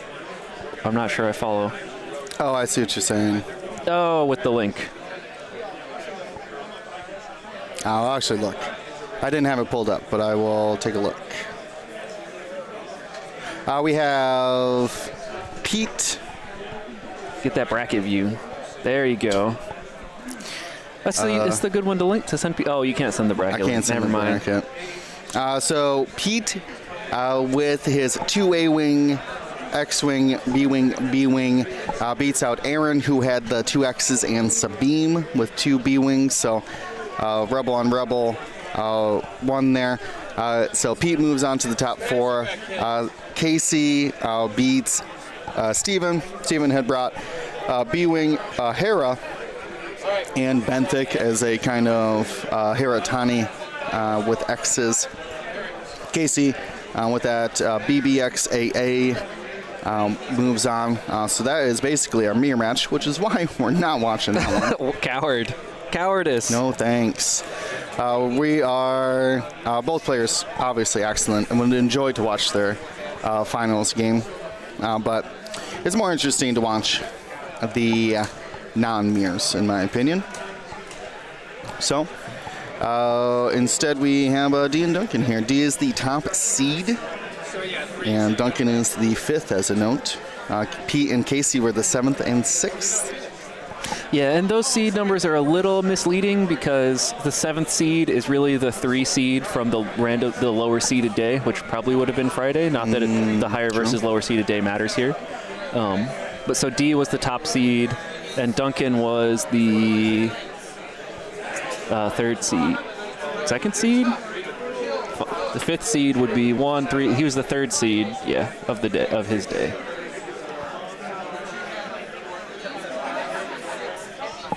Sure. Sure. I'll trust your math on that. Was I right? Did I do it? I have no idea. Duncan Howard, I believe so. I mean, yeah, it'd be easier to go. These aren't in the right order though. These aren't in seed order. Right, but if you go to 1A and then hit a ladder, yeah, he was the third seed of. Oh, second seed. D. Steven Duncan. Oh, no. Pete. Okay, yeah, I'm not crazy. Yeah, so D. Steven. Aaron Scott, Casey Allen. Yep. So interesting then, if we go back to this. Yeah, so now this is Pete and Duncan and D all played on Friday. Casey, the one Saturday holdout. True. Very true. Lambola, welcome in. Yeah, we should have an excellent game here already. Chopper just moves up and reinforces. It's really all you can do. Yep. We have a boost setting up a 4K behind Chopper. That's going to be extremely close. Yeah, I was going to say, that might not be a 4K, or if it is, it'll be very, very funny. I'm going to hope judges. We have two judges, our TO and our EO. So I assume they're hanging out on each table. Our toe and our EO. EO. That's event organized. So that's Josh. Josh and Paul have been doing a great job all weekend. Yeah, I've been telling Josh this is his performance review. He's doing all right. If they do good here, maybe we'll let them judge other events. Yeah. He seeded the merged cut by hand when he couldn't figure out roll better. I was very impressed. He had a little bracket drawn and did it well. Yeah. Okay. I mean, it wasn't roll better's fault. It was a Josh skill issue, but he is, 8,000 million years old, so it's not his fault. So we're going to see a roll lock from Braylon. We should talk about lists. Yeah. Did we talk about Scramble? You talked about Scramble. I talked about Scramble. Would you like to tell people what Chopper does? Not a Yes. commonly seen card. Pilot, at least. I'll break down this Rebel list here. I just want to note that while most people in Scramble, you do what I call the dodgeball line, where you just put it as close to the center line as possible, like range 2 from the center. D always has put that objective in the enemy's deployment zone because he wants to merge all of his ships into this. Yep. This chopper lane. Can I draw? Yeah, you can draw. I got you. Where the cursor is. So you're talking about usually we get one like here and here and here. Correct. That's the dodgeball line. Yeah. The nice thing is when you set up second in Scramble, right? So there's one in the middle always. Your opponent sets up the dodgeball, and you go, you know what? I do want to joust you. I'm putting this here. I'm making the triangle of death. And then usually you put all your jousty ships near it, so I don't know why this is all just abandoned by itself. No, so the hit... I got you. Hit the trash can. I just don't know where the cursor is It's sometimes. Right. I got you. Boom. So this happened in Salt Lake as well, that he put the objective here and then his chopper here. Yep. So you imagine... Yep. Well, he went forward, but imagine turn 1. Yeah, he just banks turn in 2, and cruises it straight down. Turn 3. Yep. Turn 4, right? Like Whereas here we'll probably see something more like, he's coming around here to go in this way. Right. Yeah. And Assuming it lives that long. It's something that I did a lot with rack when I was flying a lot of rack, is that if you set it up in the dodgeball line, sure you get it turn 2, but then you don't get it the rest of the game then. And your opponent with these fancy defenders that can 4K and get free locks and still get nice modded shots can just hit the button on their way behind you. It's like, hey, chill with that, please. Thank you. Right. So yeah, it's not even an advisable tactic to put an objective deep in your enemy's lines like that. But when you know how to leverage that position, it can be beneficial. Well, and honestly, sometimes I think it just in general, people are scared to put objectives in their opponent's side. Mm-hmm. But even if you put it literally at range 1 of their deployments, like right at the edge of the board, as far as you can get it. Right. you can't take it turn 1. They have to keep a ship back there to hit it. So That's it's true. like sometimes if you're playing against like a 3 or 4 ship list, it's like, Yeah, do you really without, want to like- keep 25% of your list back here skewing around in the corner while I'm going to go fight the rest of it over here? Like, I agree. I would say the same thing for like Duncan. Duncan could have put it deep in D's backline. D doesn't have an objective here. He doesn't have that extra ship to be doing that kind of stuff. So yeah, would essentially be forced to fly right past it. We are not playing Scramble, by the way. We are playing Scrap the transmissions. Scrap the other ships. yeah, true. Chance in scrambling. Because I've always called salvage mission. If you're just not even picking up crates, it's just savage mission. Yep. So this is savage the transmissions. I like it. These B-Wings are, I have to be nice to D, which pains me deep inside, okay? Yeah. Psychic damage to myself. But those B-Wings are really, really well positioned to make Jendin's life very difficult with those bombs next turn. Oh, yeah. So let's talk about D's list here before they get into combat. Chopper will give you 2 jams if you're at range 0 of them at the start of combat, so you do not want to take that red focus when you overlap. Chopper has Saw Gerrera, as we saw earlier, to... all right, Paul's watching this intently. I was like, they better call a judge for this one because this is going to be very There's close. no way that, if that's a 4K that fit, I don't believe it for a No, second. their nubs are lined up perfectly. Yeah, well, There's I don't no even way know that's that you fitting. can fit a 2 straight ruler in front of Jendin before you hit the ship, and that's, yeah, like there's, I don't believe it. Okay. Anyways, we saw Chopper used before. Oh, D's clapping, so. Yeah, this is a nubs. The template's looking good, but we're looking at nubs. Anyways, we saw Magba Yarrow give Chopper a target lock. After Chopper took damage, and then Saw Gerrera, you take a damage. Make both, Can we get a third judge?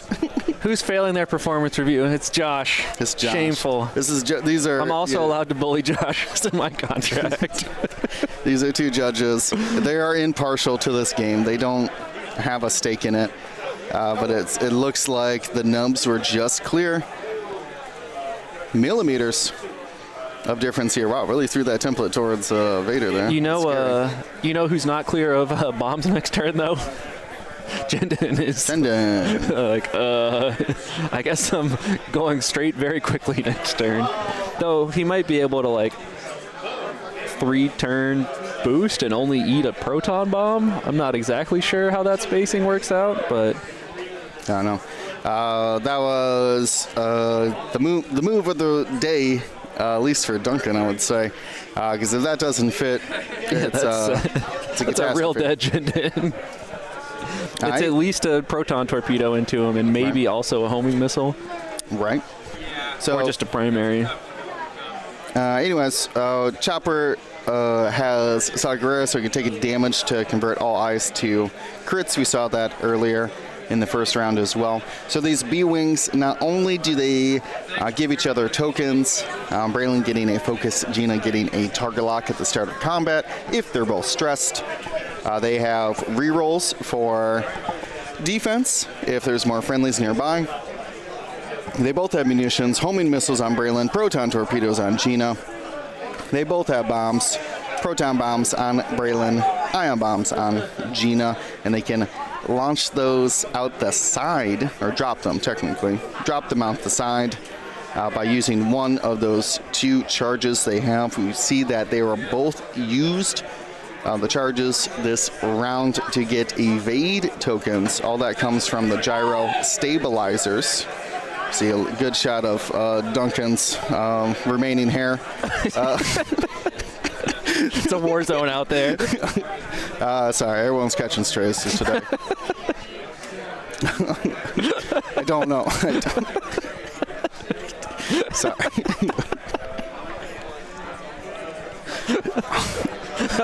That's not even my fault. You can't even blame me for that one. You started it. Sorry. I had to talk about something. Anyways. I don't know what's wrong with me. We also have Luke out there. Has, of course, those proton torpedoes and the Force. And he's facing off against Daddy Vader Look to barrel roll. Duncan was eyeing it to see if hopefully it got out of arc or not. And it's going to go ahead and focus lock. Duncan refusing to use the stream tokens, which I respect. As a fellow, let me make this as hard as possible to tell what's going on stream enjoyer. Again, that's an issue that I see both sides. Yes, I would like to know what your token is, but at the same time, I want you to know what your tokens are. I just want to roll dice that no one can read. So then, yep, that's the rest of the Rebel list. Very heavy hitting squad, a lot of firepower, a lot of double modified attacks coming from D. Yeah, this Reaper about to have a very, very bad day. Yeah, we saw both Brainlin and Gina now target lock it, and it's gonna, assuming Chopper lives, will be if taking Chopper it as well. dies, I think D is allowed to be unhappy. We do see as well a strain go down for True Grit on Tomax. Yeah, and really that's Duncan probably trying to bait D into shooting at Tomax instead of Faroff. Right. Faroff significantly more useful in this game. To like split the fire. Yeah, or just like, don't you want to shoot? You know, you can probably, because D probably could kill Tomax this turn, but Tomax isn't going to do anything useful for a while. So no crits in there. Embarrassing, honestly. Yep, doesn't get max results there, but throws 3 more damage into Chopper. This is Vader now, range 1. Yep. Already has a crit, so that's good enough to just spend the lock right now. Ooh. No marksmanship on this one, so Luke taking a crit. get the crits ready. No spoilers, okay. Damage engine. That engine in particular is actually the damaged one.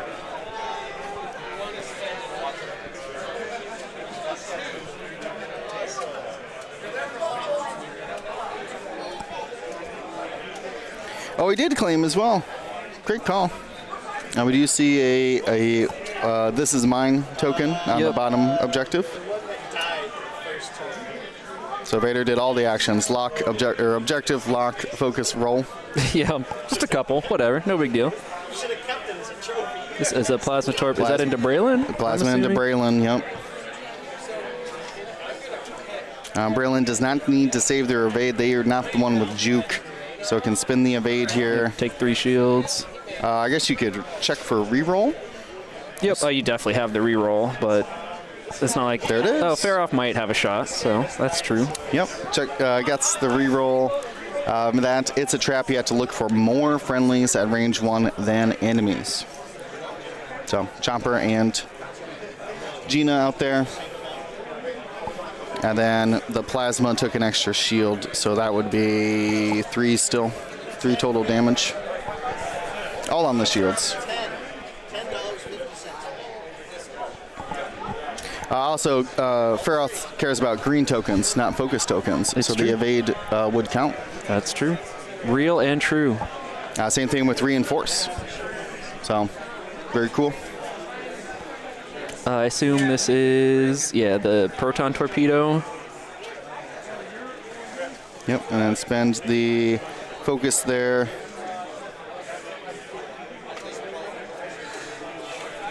He spent the focus out the wrong one. But we'll tell him, if they don't catch it, we'll tell him in a second here. So that's going to be shield, shield, crit, crit. Did you catch what those crits were? I did not. No, sorry, it was 1 crit. Damage sensor array. Ooh, that is not what he wants on his Reaper that is here to coordinate. Yeah, coordinate and jam and lock. Yep.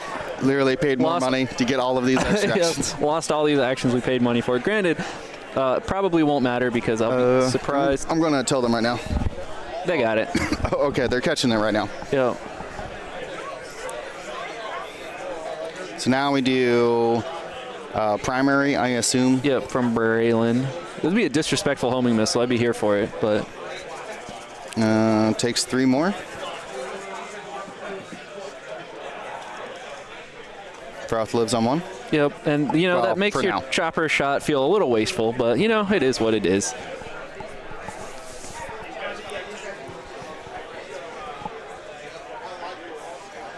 Yep. Goodbye, fair off. Yep, nothing Faroth can do about that. Faroth didn't roll any evades there. Yeah, and an early lead for D. But there's a lot of things on fire over here for D as well. Yeah, Luke must not have the arc then. We never saw I Luke assume shoot. they measured it, so. Or it might have missed, but I think they went straight to the proton torpedo after measuring it, so. Okay. Scenario point goes down, and we're going into, was that only turn 2? Yep. Okay. That was only So turn we're going 2. into turn 3.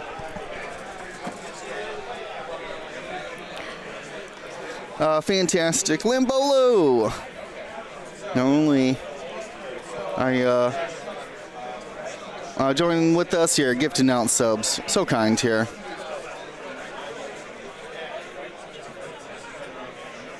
It is the new month, Limbolo. There you go, takes the top spot. But yeah, if you want to support Gold Squadron, you're like, hey, you know what? I like what you guys do.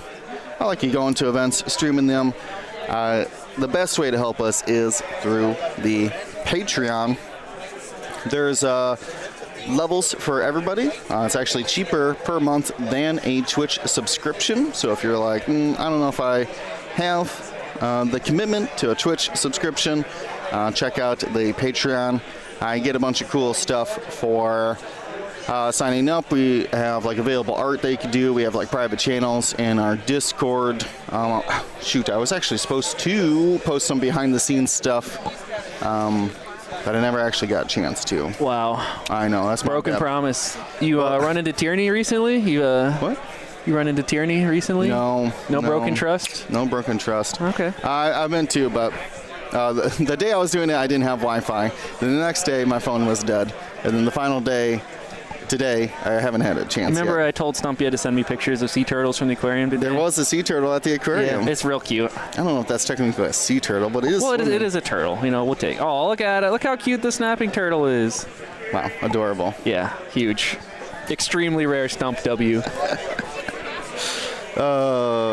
Lambeau, I'll let you bet. Just letting them sneak in now. I respect that. At good odds, too. Hey, you know what? There you go. Your betting's open, Lambolo. You bet on the draw? Yeah, I always do. All right, that. good. I always do. I want to take those points from people.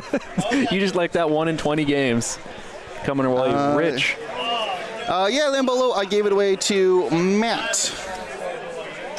Someone I'm calling Matt because that's the first 3 letters of their. It's their name now. It's their it's the first 3 name letters now. of their name. I don't know if they're here, but let's find out. Yeah.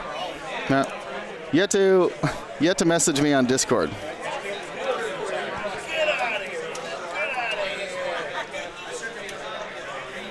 So, you mind if I steal the mouse? Are you done Yes, adjusting no, things? no, I want to look at. Let's talk about bombs. Everyone's favorite thing in the game: B-wing bombs. Oh boy. So we got the cursor. Here we go. So here's You can Jendon. put it all the way over here. You can put it in a more right. comfortable position, by the way. It does not need to be near me. Well, I figure you always want the mouse in easy grabbing range. I may not be a trustworthy draw on the telestrator individual. I'm trusting you. Yep. All right. Let So me here's know. Jendon now, and here's these bombs, right? When they get dropped.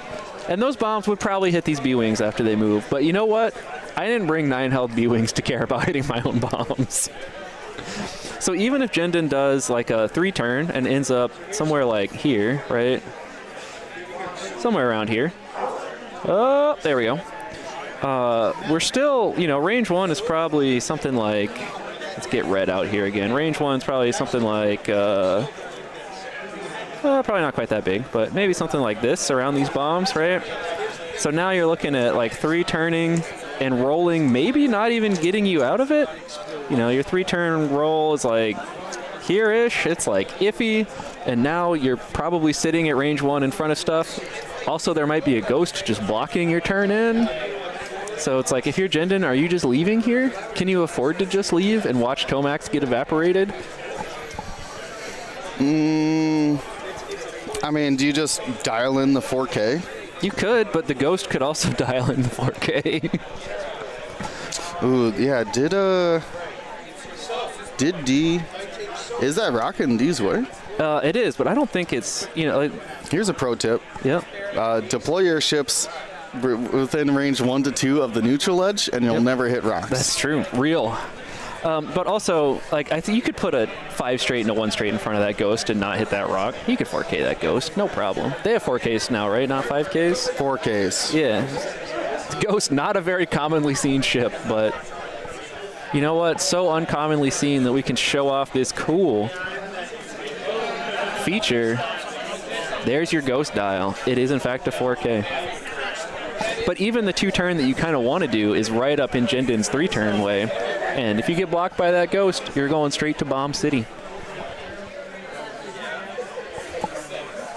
Yeah, it's going to be a tough decision, I think, for both players here on that. Libo talking about Talon rolls for both Luke and Vader. I mean, Vader did spend their lock there. Well, man, the nice thing about that attack speed Luke is attack speed's not in action, right? You can, like, 3 or 4 straight attack speed, regen, and claim the button back, which is nice, and just really leave Vader behind. Who won that player order roll? The token moved, or did not move. Our tribute to... Yep. See, he says take the mouse away, and then is mad that it's not there. Our exact tribute up here. I like it. I didn't even notice. I just want to do this. Yep. Duncan using the Zach. That's D. D has one. Oh. D's just throwing a little heart up there for Zach. Always in our memories.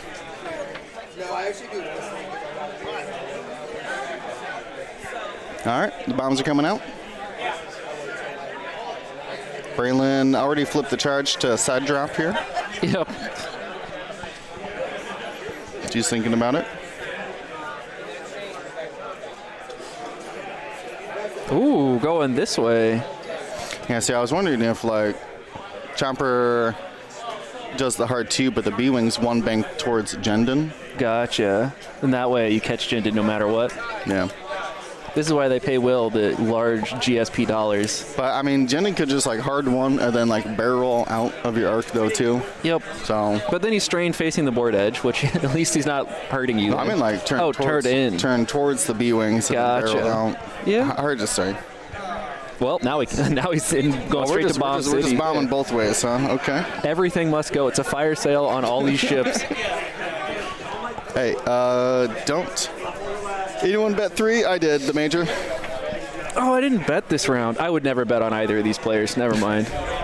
You don't want to give them the satisfaction. Yeah. D committing the cardinal sin of having his opponent move his ship. For shame. All right, so Chopper does, in fact, do the 2-turn. Yeah, he really wants that reinforce. I don't blame him. And I assume you rear reinforce here, because the front reinforce is never helping you. Maybe Vader, hard 3, bank boost, roll. Yeah, range 3 obstructed shot. Maybe. Yep. Maybe. I could actually see Vader just, like, leaving Luke to just figure it out. Yep. Now, the funny thing, I can see Luke doing the same thing. Be like, all right, good scrum. Good time, old chap. You go that way. I'm out here. Yeah, I'm out. See you later. I got RTD 2 things to do. I'll see you around. Oh. What was the die roll? Self-bump, I think. Self-bump from Braylon? From somebody. Yeah. 1 forward. 1 forward?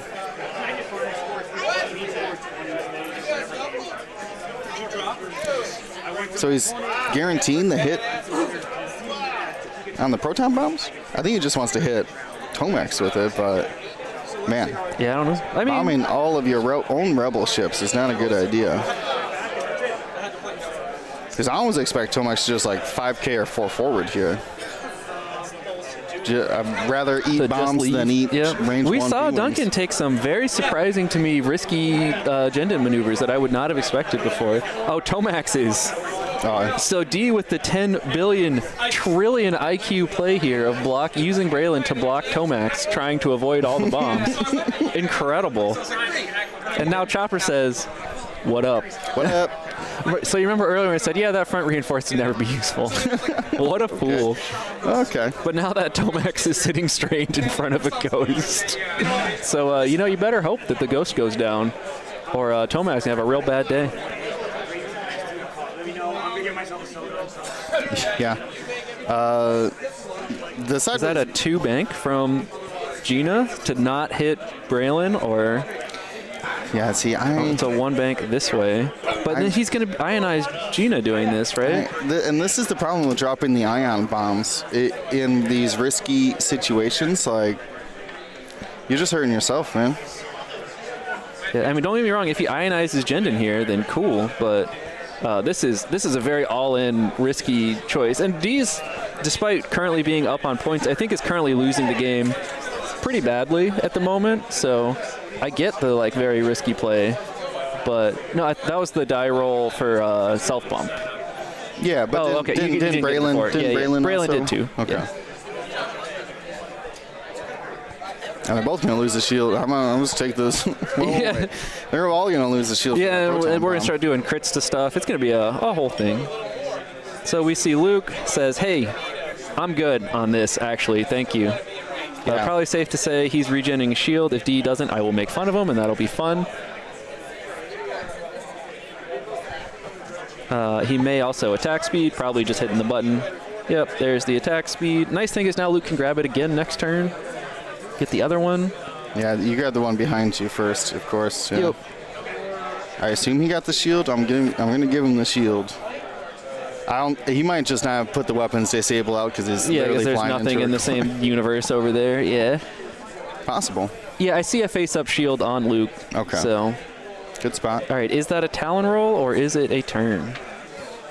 It is a turn. Yeah, so. boost and bear roll. Come and help out, Vader. Yep.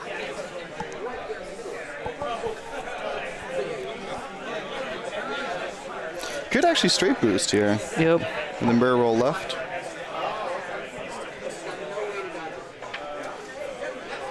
There's a chance the right boost fits, which would be very funny. Say you could right boost, maybe. There's not much penalty for it not working, and if it works, it is very good. Because, yeah, that right boost, roll, lock, claim, focus. I don't think he has anywhere near that much force, but he just chooses to lock and say, I'll worry about this later. But the problem is Luke's going to have another shield next turn. Ooh, taking the barrel roll. Okay. He's trying to follow Luke. Yep. Okay. But it's going to be hard to follow Luke there next turn as well.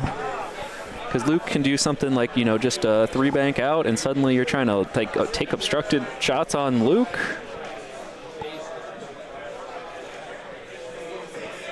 Which is not really a pleasant experience. No. Oh, you know what? I definitely never changed those. Thank you. What'd you never change? Oh, B-Wing colors. The colors of the B-Wings. Thank you. Gina's the red one. She's been doing everything after the other B-Wing, so I hadn't even thought about it.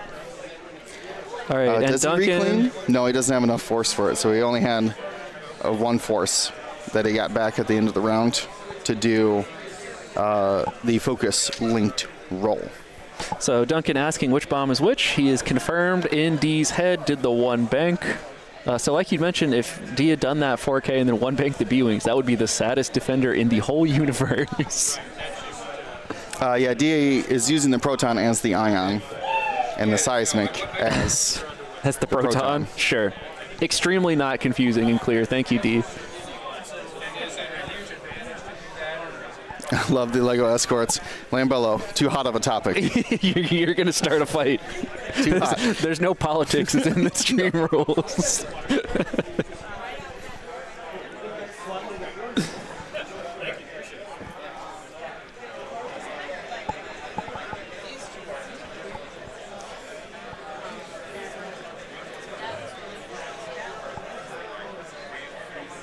Oh, in which discussion? Oh, I mean, just general. Like general. Matt, just tag me, William Hegwood, in the Discord. I just need to know your name. your Discord name, so you could send me. Just post it in, or so I can add send. him, say, hey, you go into Yeah. the GSP announcements. Yeah, and just say- tag him. Well, Cause chaos. no, that's what I'm saying. I can't confirm unless your Discord's name's the same. But I don't want to dox you. Jendon barrel rolling away from the bomb. Range 2 of Gina. But yeah, Gina and Braylon are both not stressed and are about to be ionized. So they're going to have to stress themselves next turn. It's gonna be tough. Which, yeah, when you're ionized, it's hard to stress yourself, as it turns out. So this is the ion bomb. Is the one that's a proton bomb on there is an ion bomb, is what you're telling me? The one in the back is an ion. Okay, so Chopper not ionized. That's all I can tell you, for sure. And I'm curious if this proton bomb hits Chopper. That's the real question. Looks like it will.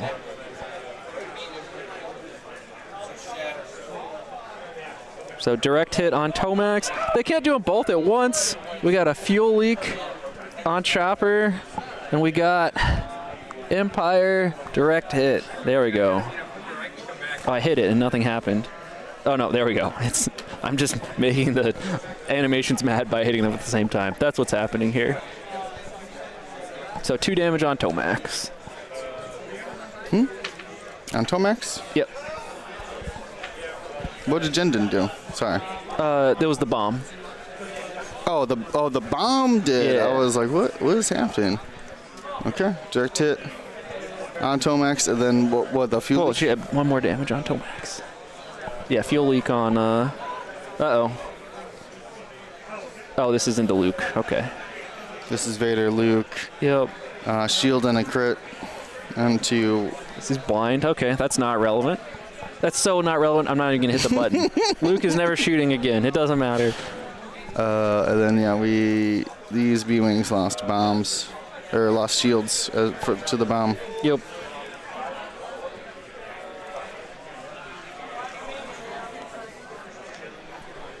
I said it wasn't relevant. So relevant, we're not even. People had to know why it's not relevant, though. Uh huh. Okay, so this is Jendon. Yep. Probably there's a reinforce touching. involved. He's touching a lot of dice here. Yep. There's a fuel leak. He's gonna spend his focus. Yep. So 2 and a crit. So that's 4. Does that put him down to 1 and not 2? Is that the? I'm not sure. It might just be dead. No, I think it's dead from the fuel leak. Yeah. Yeah, He's dead. I'm hearing Okay. he's dead. So yeah, he didn't make. I mean, Tomax still had to shoot also, so probably this ghost wasn't making it out no matter what. But that saves Tomax a lot of sadness that was about to happen. I know. The bomb drop too risky. Yep. I don't think. Yeah, it was the right I don't know spot to what be the doing. maneuvers that Duncan needed to dial in to have that payoff properly were. Yeah, I think it caused D more pain there than. Oh, huge. So Jendon takes the damage.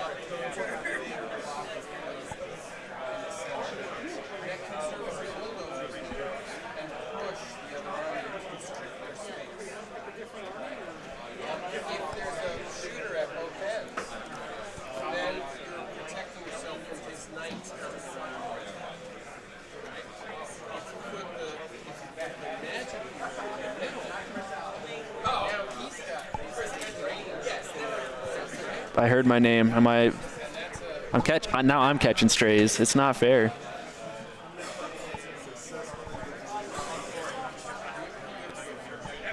Sorry, keep paying attention to Yeah, you're the good. game for a second. We're headed back to Dowd. Actually, once I'm gonna hit this.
All right, sorry, I'm back. We're so back. It's no longer Jover. So we're just back to planning. Yeah, I don't know. I genuinely do not know what D can do at this point. He's got ionized B-Wings that are about to be facing the wrong direction. Self-inflicted. And a Luke Skywalker who's going to be good at hitting objectives. But, I mean, Vader's just going to one bank and hit it right behind him. So he's only got the objectives for a turn. And, yeah, Luke won't die for a little bit, but I don't know that it matters much. We are missing 1 point for D from the objective. Boom. Do you get a point? Congratulations to D. What are you looking at? I did it. Boom. Fixed. You might want to close out that too before I break things on you. Yep. I just got to put a little exclamation point rules in there. Please, everybody, pay attention to those rules. The main ones there: stay positive, like that positivity. He's saying I'm bullying D too hard, which D deserves it. He knows what he did. We're not bullying. We're just critiquing their play.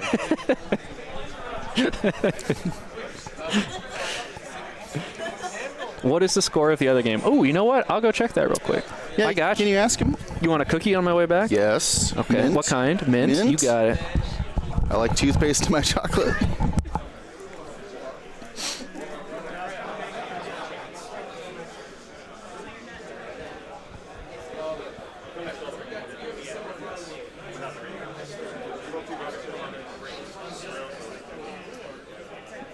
Yeah. Chris is, like I said, good friends with both of these guys. So we're, I would consider myself good friends with both these players as well. But we should be more objective on the game, or at least for these players. You didn't get yourself one? Yeah, mint, not like mint chip, but like chips that are mint flavored is weird to me. Yeah, I had ice cream like that recently too. I was like, "Ooh, I'll get the mint chocolate," and they gave me chocolate ice cream with mint in it. I was like, "Huh, okay, I accept." It was good. The score of the other game is 11-6, and Pete was winning. Okay.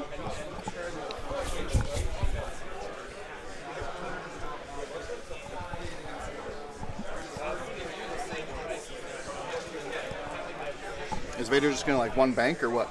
Yeah, I mean, that's why this starter Vader's so good, because you can just write one bank, hit the button, and continue bullying Luke. Even though it's against the stream rules. We got to tell him, you got to stop bullying Luke. It's not fair.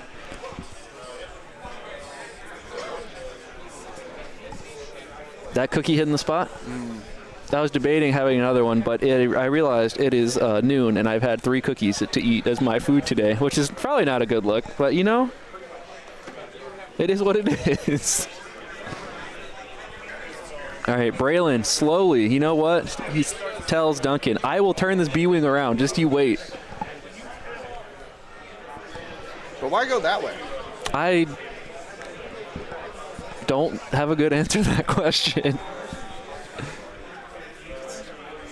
I also don't know that I follow the bombs that were dropped, because they're just going to hit Gina again. And I don't know what else they're going to hit, because I expect Tomax to 5K or whatever and not be. Well, he fused Oh, one. he's stressed. Oh, he fused it. Okay, I see. I missed the fuse. And Tomax was stressed. Was stressed, yes. Correct. But didn't drop his own ion bomb, which is what I would have done. Maybe scared of being blocked into it? I don't know. Interesting. Tomax, though, he is in fact going straight to Bomb City. So enjoy that one, Tomax. Looks like a grand time. See if you can find another direct hit in there. Yeah, might be able to roll out of the ion to the right, but it's looking pretty... Yeah, looking pretty grim. Oh, that proton bomb is fused, though, so he's just going to get ionized and then eat the proton bomb next turn, probably. Sad. He's just watching it behind him like, oh. Well, all right then. That is what it is.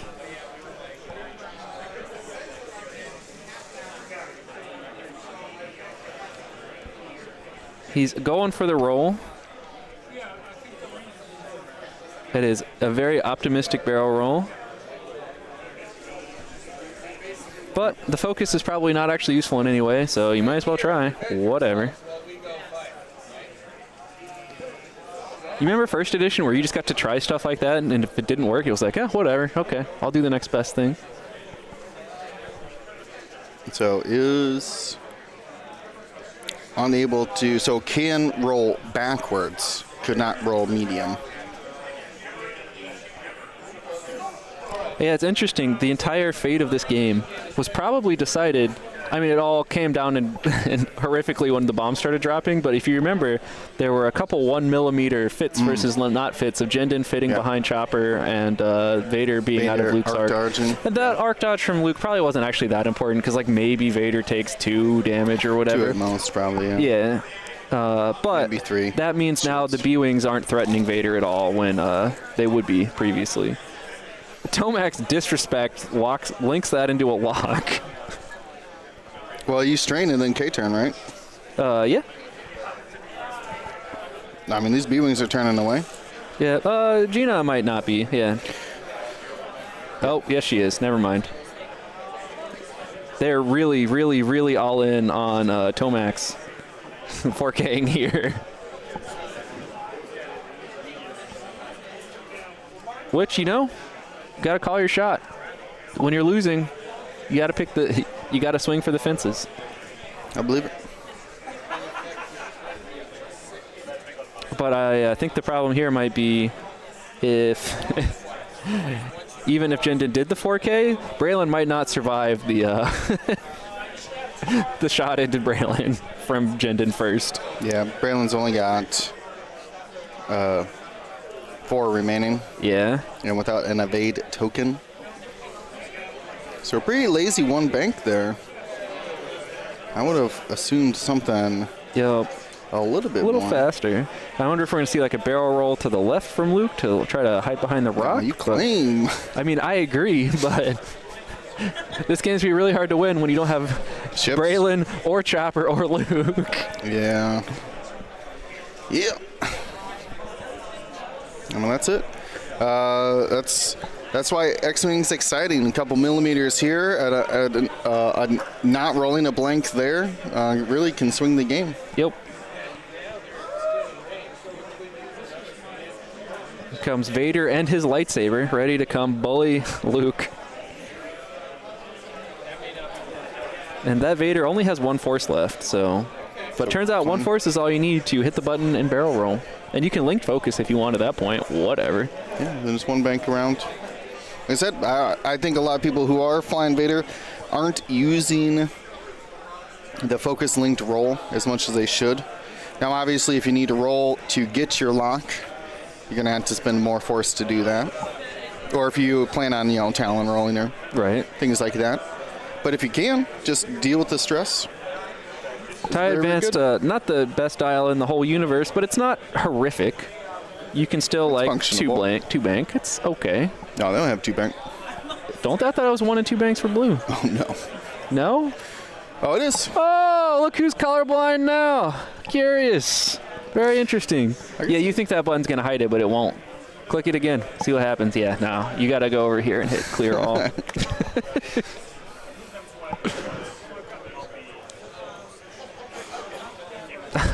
For a second, I thought Tomax was 5K. Tomax has already moved. I was like, what is happening, Doug? Trying to find new and exciting ways to lose this game. I don't like how he's marking off this ship. Just going to throw that one out there.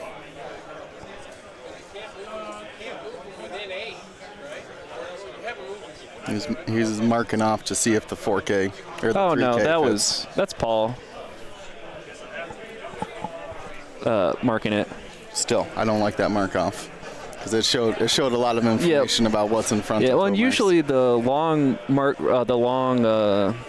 rulers are much better to mark with because you can hold the end of them and then you don't have all the hands in the way. But yeah, you got to be careful to not, because if you do the 5 straight off the side, that's not useful information. It's like the 5 straight up here. Yes. Where we put a 5 straight this way. It's like, okay, cool. This tells me nothing. But like you're saying, a 5 straight.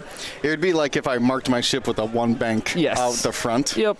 You know what I mean? Yep. You're kind of giving a little bit of information. Kind of helping a little bit.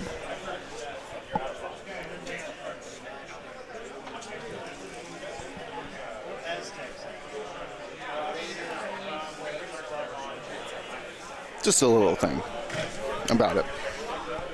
It's one of those things where an inexperienced player might not even realize. Not even realize what just happened. Yeah, what you're doing. All right, Jendon is just taking the shot into Gina. Yeah.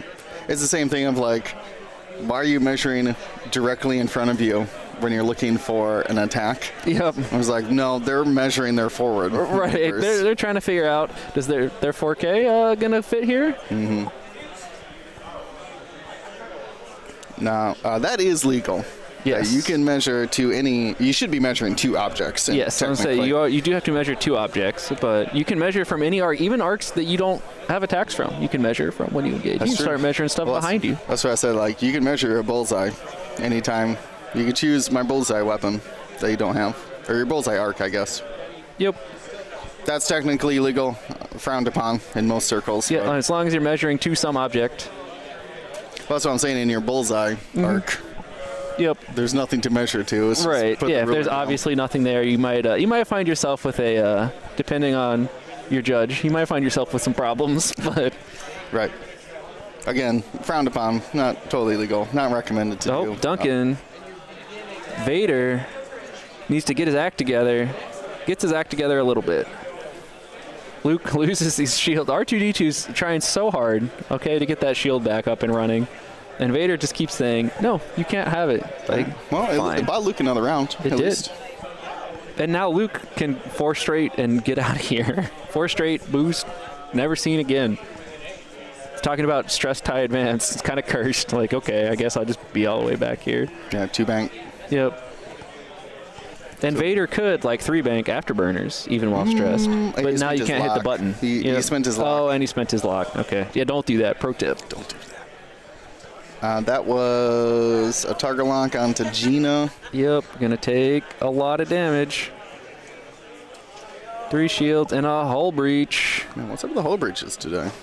Yeah, very suspicious.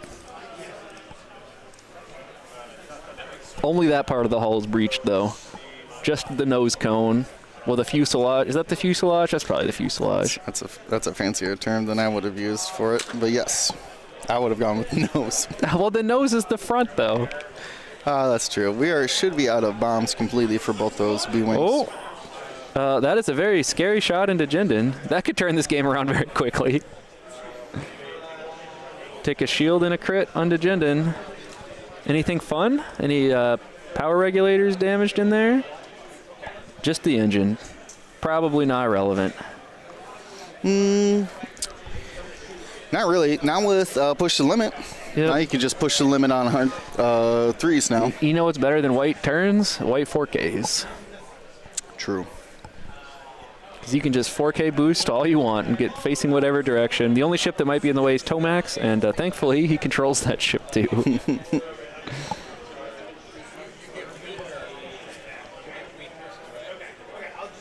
All right, no shots from Braylon here, so we're picking up objectives. I believe that's 1 for each. Yep. Nobody cares about the middle in this scenario. At the beginning of the game, I said, scramble scores really fast because there's very rarely, almost never, unclaimed objectives. And they both took that personally. Everyone was pretty busy in the center of the board. True. It was a chopper party.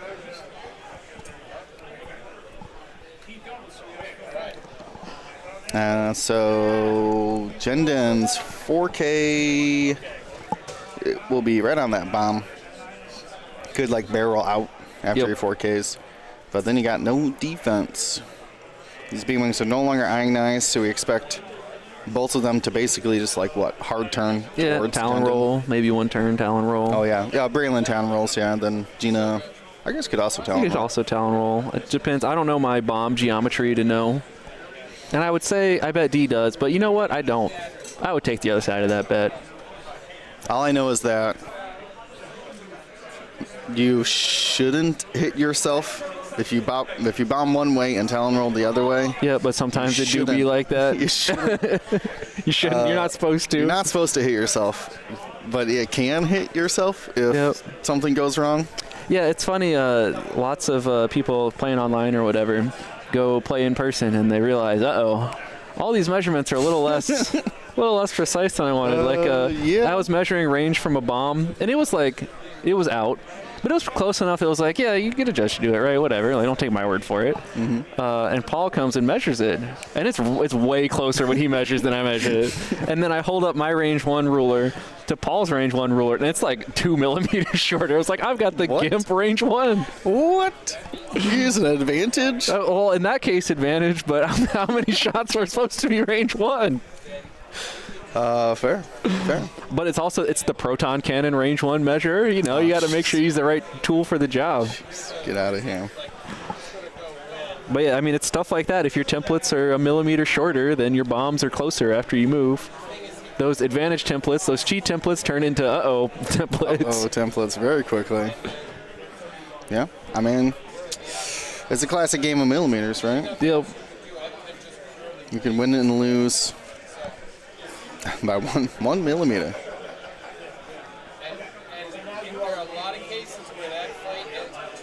Which I feel like, I don't know, I feel like that might be less of a thing in other games. Yeah, because it's the templates. Like one of the upsides is that it makes everything streamlined, and it's not like, oh, let me pull out my tape measure and pick this up and move it here.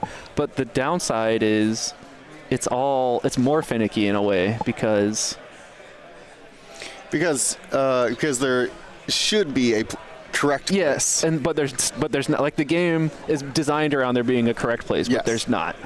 So you end up with these lots of like, oh, my template's thin enough that this doesn't bump when it would for somebody else, which feels really bad. Yeah, same thing where you're like, you just saw someone like one bank and then boost, but they didn't gain 90, the full 90 degrees. Was that flush? I don't know if I believe that one. Yeah, but there's no way to know, right? Once it happens. Yeah, that's one of the reasons that when we say at tournaments like, hey, don't let your opponent move your stuff, is not because they're going to consciously like cheat or whatever, but it's like, there's a lot of wiggle room on templates and stuff. And it's been a hard habit for me to do because for a long time I would like set up, parallel or perpendicular, whatever board edge you're comparing it to, and then in like 3 turns later, and be like, oh, I haven't bumped anybody, I should be parallel, and I would correct my ship, right? And like that is a bad habit that I started doing because those angles and those millimeters of difference are what impact the game later on. Yep. All right. It's Tomax's turn to put bombs on people. Did he take this strain? He did take the strain last round. Yeah, Tomax is telling these B-Wings, my turn. Okay? You want to come shoot me? You're going to ion bomb jail. But, D's probably fine with that. I don't know that these B-Wings are living long enough. Well, I mean, it's Gina's lock, right? It's Gina's lock. That's about the only other thing that would matter. But at this point, you're just trying to tag a defender for 2 damage. So, you lose a die, you lose the lock. But it is what it is. What are you going to do? All right, it's Braylon here. Lowest initiative. Moving first.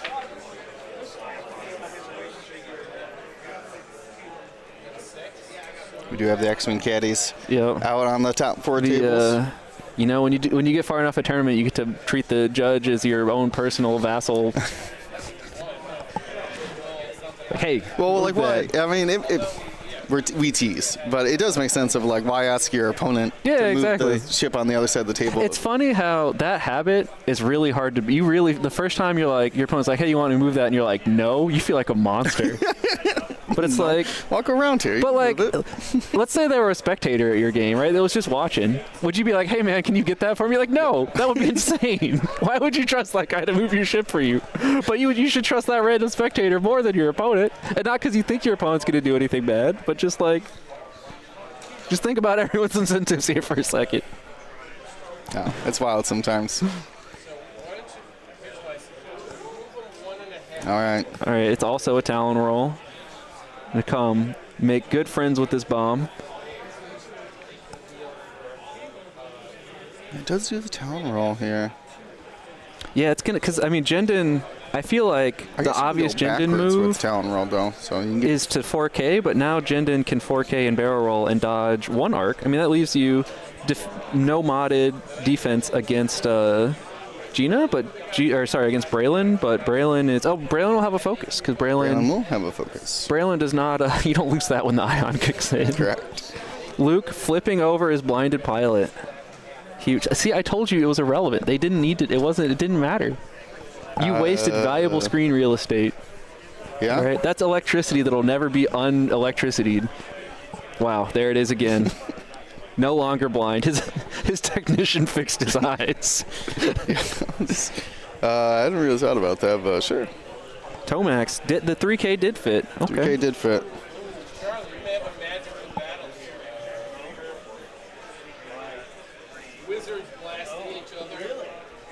Vader just doing the, I believe, blue 3 straight. Blue 3 straight. Gonna go try to finish off Luke. Yep. Which is very, I mean, Burners, even with afterburners here is hard. Burners lock, bear roll. Real afterburners, hours. There it is. That should be the rest of the burners gone. Yep, they're all gone. Actually, yeah, because he burned round 1. Yep. Or he burned to whenever he fought Luke, he burned. So spending a force off the afterburners to walk, and then action, hit the button.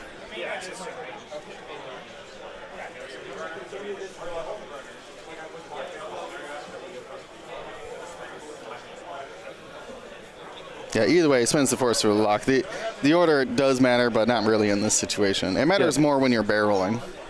Because the main thing is that you can't barrel your Vader towards an obstacle. Towards the scenario marker? Yes. Yeah. Or yes, that's what I mean. Towards a scenario. Unless you afterburners, because then you can do it off the afterburners, like we just saw with the lock. That's the true deep thinking on that. Ooh, is Jindin just doing this 3-turn? Yeah, 3-turn. Burr away from the bomb. Might. Yep. Well, I mean, he's got to choose bomb or range 1 attack. So. Yep. I mean, Boost. better. Yeah, so I assume he's going to strain and not stress from that. Yep. Can probably left boost out of these arcs. Yeah, like boost towards the bottom of the board. Yeah. Yep.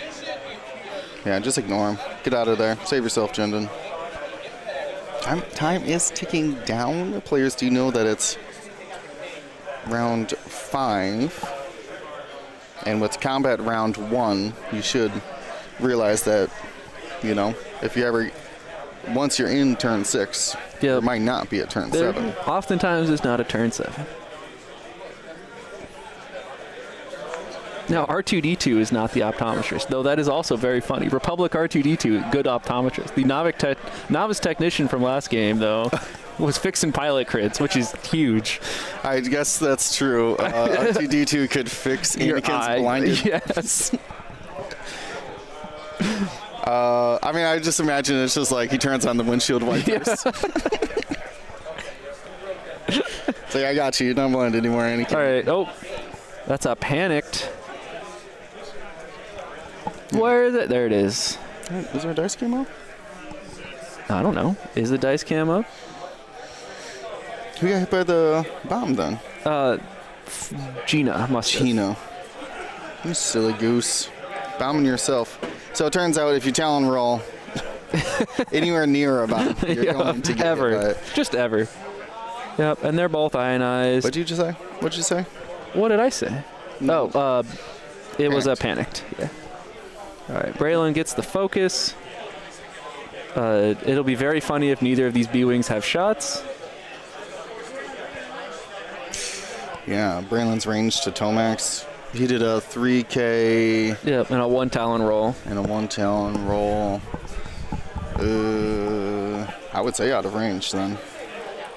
Yeah, because the funny thing is, if what are you measuring? He's measuring 4Ks. Get out of here.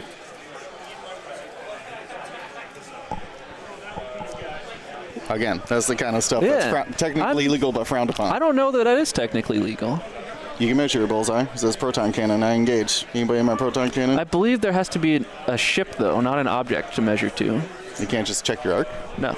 You can measure range from your arc to any object. I'm gonna check. This is a knowable question.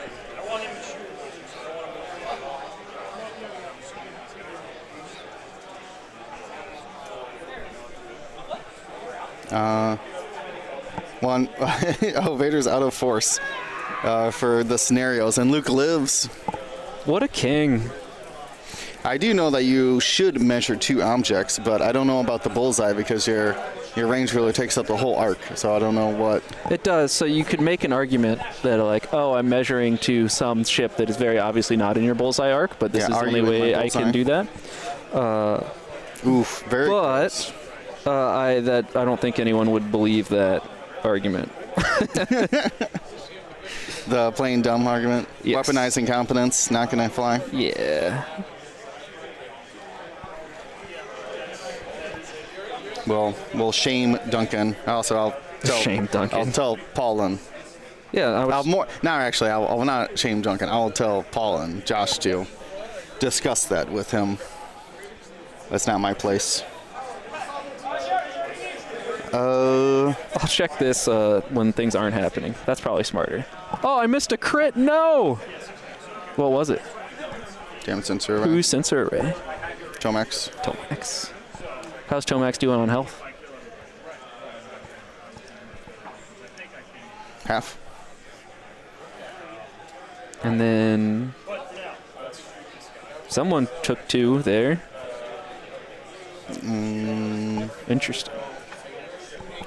2 defense, so I assume it was Braylon, but...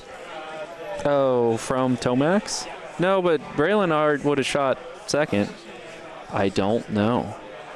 We're putting charges back up. No, Braylon's first player. Braylon, then Tomax. Braylon's initiative 4. Oh.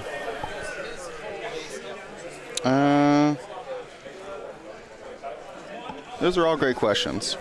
I'm going to trust the 2, the TO and the EO, and the 2 players at this moment.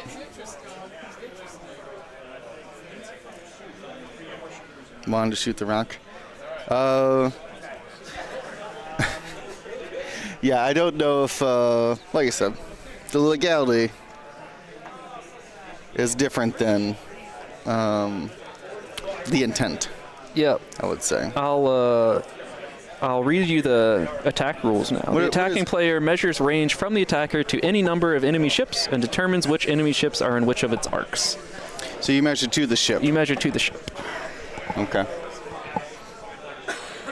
So you do not measure arc. You measure. Correct. You measure to the ship and then determine whether or not that ship is in an arc. Okay. So there has to be a ship even arguably close to an arc to have any reason to go over there. Yeah. Like I said, we'll bring that up to the judges and let them enforce it how they choose.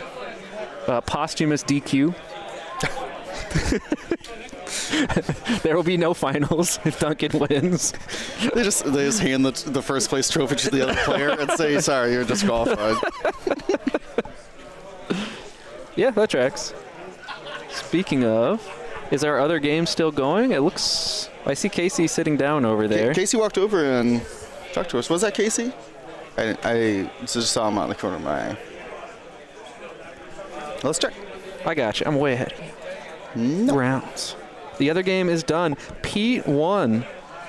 All right. Our world's judges representing, okay? It was Pete who walked over here. Sorry. Yeah. 20-9. He was trying to see who his opponent was. Oh. That's where he walked over and checked the score. He's like, all right, who am I facing off against? All right, and you can see the timer didn't necessarily start exactly when the real timer did, but if we're at 75 minutes now, it seems very unlikely that there will be another turn. It's a guesstimate at best.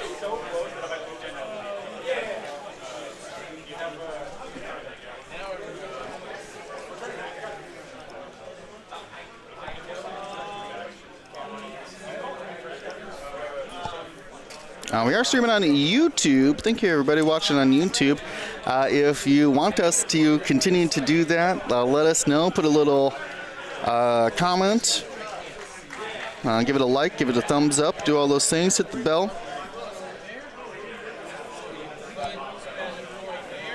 Andrew Lewinsky says hello. Hi, Andrew. Are you cheering for Pete? That's a dumb question. He's definitely cheering for Pete. I'm sad he's not here, though. Not sure why you're questioning that. But yeah, there's a bunch of people watching on YouTube right now, so thank you so much. Like I said, just give it a like, throw a comment in the chat. That would be appreciated. We just want to know that you guys are watching over there as we continue to multi-stream into both places. Did we add the objective points? Probably not. They have the score 6-10, so no, we did not. Yeah, and Duncan controls 2, and D has 0, so that tracks. Vader, SSP, really showing we were all wrong about Boy. Turns out. Wait, who's we? Everybody went after Battle of Yavin came out. I remember being crucified when I said, literally crucified, on a hill saying, man, I'm never going to play Boy Vader again when the starter Vader is legal. And they were like, but look at all these hits. I mean, look at all these crits. Yeah, look at all these crits. The marksmanship. Look at all these scenario actions. Look at all this arc dodging. Look at all this arc dodging. So, I'm holding that. There are many Chris L's, okay? We keep the W's close to our chest. Fair. Boy Vader probably has a place still, but you almost need like a dedicated coordinator for him sometimes. Yeah, or just like a particular, like if you're playing a very, very, very offensive list where people don't have time to be trying to arc dodge you or whatever, or you have so many other things taking scenario actions, it's like, yeah, if you're a 6-ship list, you can probably get away with it. If you got like, 3 Academy ties flying with you or something like that. And we have Luke here saying, well, I hope Jendon turns into me and I survive Jendon Invader shot because it's the only way I win this game. So he goes for it. I don't think those things will happen, but well, it's just as fast as you hard 3-ing or 3-banking, right? Yep. A little creep here from Tomax. Can he arc dodge one of them? Luckily, Braylon, I didn't see if Braylon got the bump there. Yeah, Braylon did bump. I didn't see if there was a damage. Yeah, that's what I mean, exactly. Which one of these? I see 3 damage cards on a ship with the damage sensor array and a hull breach. That's Gina. What? Go! Stop! Pause the game! What's happening?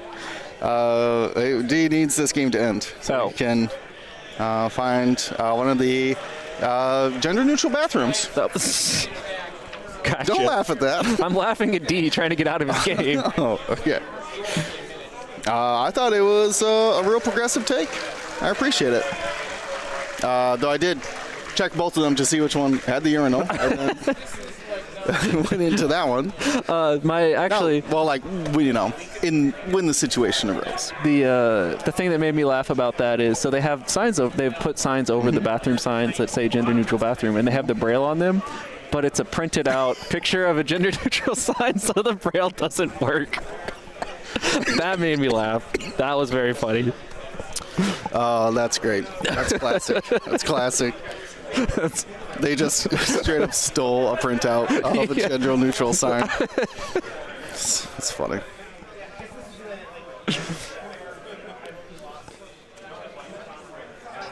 Luke, good luck, bud. We all count on you. Good news, there's no more afterburners.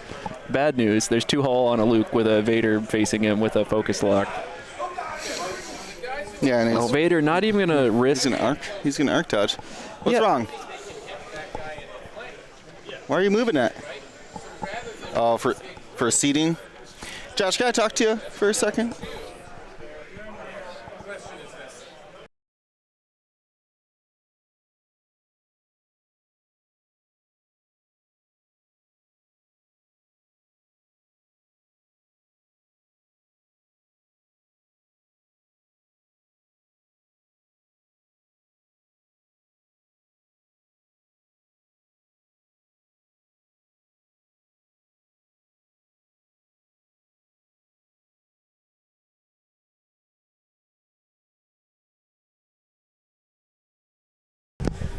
All right. We're back. Josh is getting some seating ready for the final. Now this is turn 6. So quick math. How does D win this game? I mean, start by destroying Jendon. So he destroys Jendon and the score is 9-10, and he's losing. Has time been called? That's really my question. No, Jendon, not Tomas. Oh, sorry, but Jendon's out of range of everything this turn. That's what I mean. Is this assuming this is the last turn? Assuming this is time is being called here. Luke lives. With the fuel leak. Wait, I got Wow. you. The most relevant fuel leak in the history of the game. Wow, Luke lives after just being assaulted, Actually bullied. bullied by Vader literally all game. Vader Getting has shot Discord no terms of service over there. He has literally shot no other ship. Only Luke. And yet, Luke survived. Yep. My Lukes would have died the second Vader Well, shot. you should be better at the game. That's a skill issue. That's a skill issue, I guess so. Jeez. All right, Duncan trying to finish off Braylon here. All right, well, that's going to make this difficult.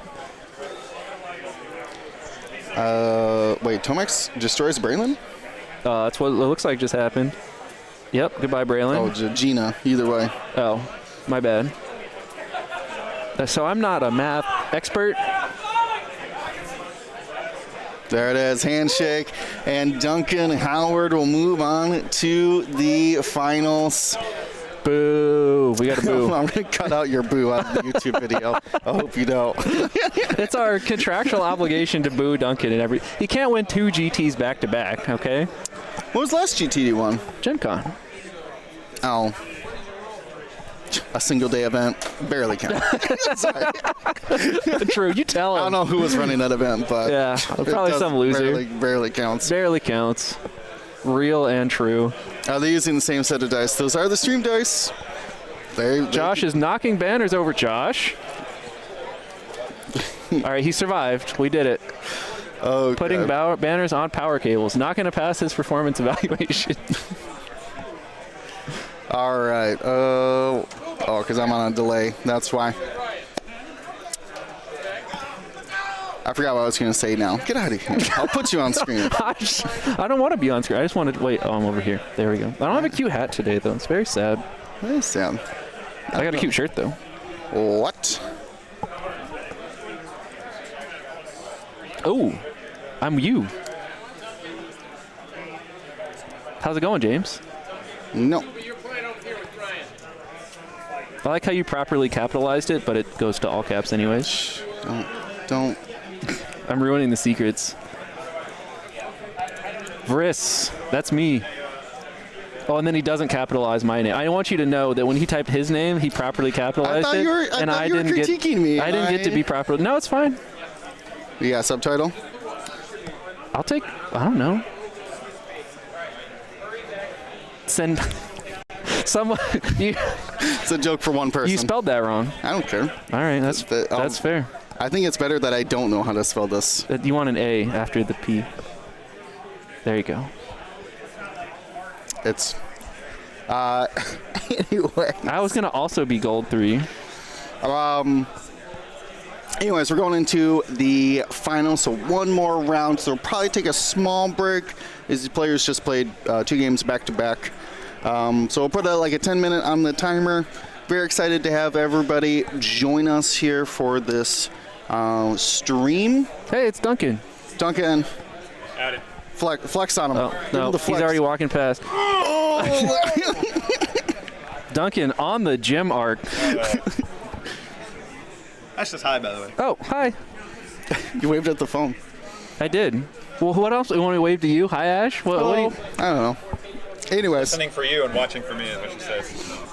That's what I'm told. I have a beautiful face for radio. We have a chaotic energy going on right now. A what? A chaotic energy going on right now. Do you have any final words to give to D now that he has to be put down in shame for losing? It's being put down. It is. It is what it is. I mean, it's better than losing in the final. No final words. He just walks away. He said something on midlife crisis. I'm like, actually, I think you're 2/3 of the way through. Oh, crisis. you tell him. Actually, it's 100% life crisis. All right. We'll be back in like 10-ish minutes. Hope you join us. That's not the right thing. That's not. Oh, you better watch out. I'm gonna start hitting random buttons. What are those? Hold up. Why are these always? Can I hit the looping rock button this time? See, you messed it up. How'd I mess it up? Those are your hyenas and silencer that you put in there, and now it comes up every time it switches. How'd I do that? I don't know how you did that. You're welcome.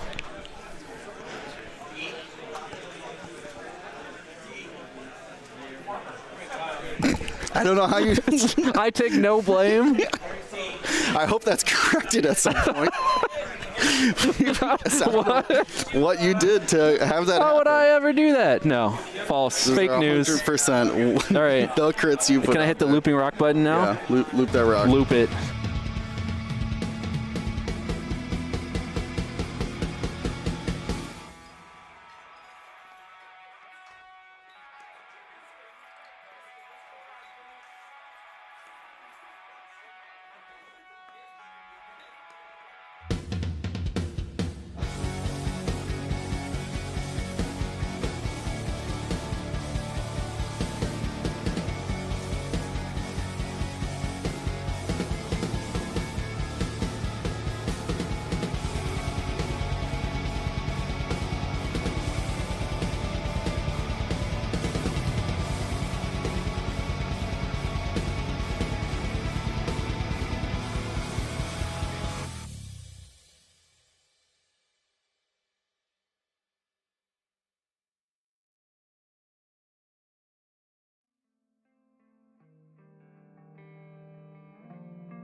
Hello and welcome back to Gold Squadron Podcast. My name is William Hegwood. I'm joined by... We are so back, Will, Chris, Alan, hi. So back. We are so back. You know it's true. Yes, we are back here watching the finals of the X-Wing Championship at Nova Open. And this is a premier level event, a grand tournament, part of the official organized play for the game of X-Wing. Here we have Pete Lambro facing off against Duncan Howard. Duncan Howard, one of the few Imperial players, well, one of the few non-Rebel players who made it into the top 8 cut, still remains here uneliminated in the final. Both these players battled out for 5 rounds of Swiss, I believe both on Friday, actually. You think Yes. said Casey was the only Saturday? Yeah, Casey was the only Saturday. All of Saturday eliminated. Oof. A wise man told me at the start of today that it was a 50-50 if Empire was going to win or not. And it is now 50-50. Yeah, the odds are now 50-50. So, you know, he's just a knower. He just knew. There it is. He was built different. Yep, so after 5 rounds of Swiss, both these players entered into the top 8 for the elimination rounds. Now have reached the final. Here we're playing Salvage Mission. I do have the bets up and going. So if you want to hit that bet 1-all for Pete or bet 2-all for Duncan, if you're a wild card like me, you're hitting bet 3-all. That is what for we the need. tie. Is the draw in the finals. It's tradition. It is tradition. We're going to break down these lists in just a bit, but Chris, can you tell us a little bit about Salvage Mission? I can. Salvage Mission, there are 5 Josh Taylor scenario markers on the table. As an action, you can pick one up if you arrange one of it, and you hold it. It's yours now, but you're not allowed to do anything fun, like boost or barrel roll or cloak or decloak or anything that moves your ship, slam, any of that stuff anymore. Any actions that would move your ship? Yes.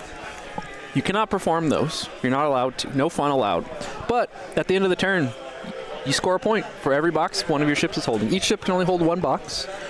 You can voluntarily eject them if you want, or if somebody looks at you angrily enough and does a critical damage to you, even if it's just to a shield, they make you drop it at range 1. And the person that does not control the ship, your opponent, if you're holding if you're carrying a box and you drop it, your opponent picks where it goes.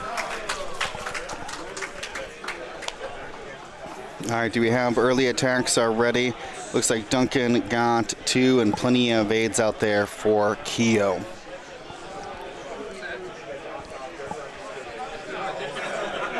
Yep, I mentioned the action requirement because we do have a ship out here who can reposition without an action. Did he not have an evade? Did who not have an evade? Oh, yeah, he did. Focus evade dodges that Keo attack. Keo almost did damage there. Let's go, Keo. Had Jennings spent their focus on offense, Keo would have done Your damage betting closed, by the way, which I don't think you want. No, we're going to leave it open for a little bit more. There you go. I want to see and hear. It just went away. Is it this one? Yeah. Choose my champion. I'm choosing. I want to know what you guys think for the breakdowns. Those are pretty even odds. So far, yeah. Duncan obviously very experienced with his list, been fighting Rebels probably Very long time. 9 Yeah. out of the, what was I going to say? Probably 7 out of the 8 games he's played over the weekend were against Rebels. Very popular faction. Everybody loves seeing those X-Wings, A-Wings, and B-Wings out on the table. They get less, less flack for not bringing like triple arcs or something. What? My triple arc brethren, okay? Do not accept this slander. How dare, first of all, how dare you? I'm just saying that people are more excited, I think, to play against Rebels than the same The 3 beautiful arcs. The only mistake arcs have ever made in their lives is being too perfect. Yep. I would assume Born for this is actually the actual problem. They're just beautiful. Anyways, let's take a look at these lists. Pete has brought BBAAX This is Gina and Braylon as the B-Wings from the battle over Endor. They give each other tokens. Gina gets a lock if Braylon's stressed. Braylon gets a focus if Gina is stressed. Both of them have those defensive rerolls like all the BOE ships that it's a trap. Both of them have munitions. We got proton torpedoes on Gina, homing missiles on Braylon, bombs on both, ion bombs on Gina, and proton bombs on Braylon. They can drop them out the side by spending one of their 2 gyro cockpit charges. If they spend both charges, when they receive a stress, they actually get an evade token, which is how Gina can utilize her juke upgrade. So very powerful ships, but once Braylon goes down, Gina loses a lot of her strength with those free target locks. Yeah, fun fact, those B-Wings can reload. Rarely seen. They can reload. Red reload, I believe. I don't remember. Almost guaranteed red reload. Almost guaranteed. All right, are we betting on it now? Is this the side bet of the choose your champion, the choose your reload? Side bet, almost guaranteed. Almost guaranteed. Let's investigate. B-Wing. All right, I trust Yasby with my life, so whatever it says is what I believe. Braylon, yeah, red reload, you're right. Their configs used to have reload into evade. Or barrel roll into evade? I don't think they have the barrel roll into evade anymore. Because they don't have that flippable config. Right. We have another BOE ship here. This is Gemmer Sojin. Has the ability to take a strain to convert 2 blanks into 2 eyeballs on defense. Makes them very good at taking a single shot each round. Yep. If you're not a math expert, that ability basically says ignore the first shot coming your way every turn, even if you blank out. As long as you have a focus token. Yep. Ignore the first shot. Pretty cool. Very good ship to have in salvage mission because you can just pick up a box, and as long as you keep it that turn, it is not worth shooting at you anymore. So you can just carry your box around. Oh boy, look at this. So also Gemmer has the turret, has a bullseye-like cannon, chaff particles, which I've never seen trigger, and target assist algorithm that gives them a calculate if they have no tokens when they begin to fire. Chaff particles is something about spending a focus to get whatever. It never happens. We'll celebrate. It can be useful, but we'll celebrate rarely. when it happens. Yep. It's basically if somebody shoots you and you end up not needing to spend a focus on defense, then you can clear locks off of you. You can clear other tokens off of you as well. Is it any red token, I believe? I believe it's non-stress token. That sounds right. I want to say non-stress. Can you click the card? You want to show us? You want to read to us? It's tiny. Oh, okay. But I will go to our favorite. Loadout. I'll go to our favorite website, yasb.app.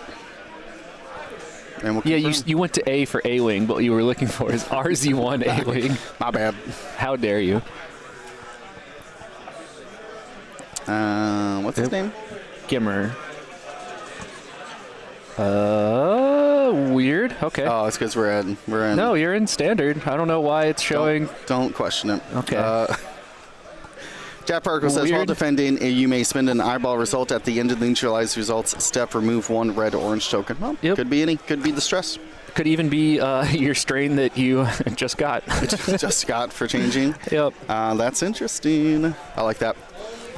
Anyways, we also have Kyo out there also with the turret upgrade that lets them boost or rotate in the system phase, and juke. So when they have an evade, they can convert the enemy's rolled evades into a focus result.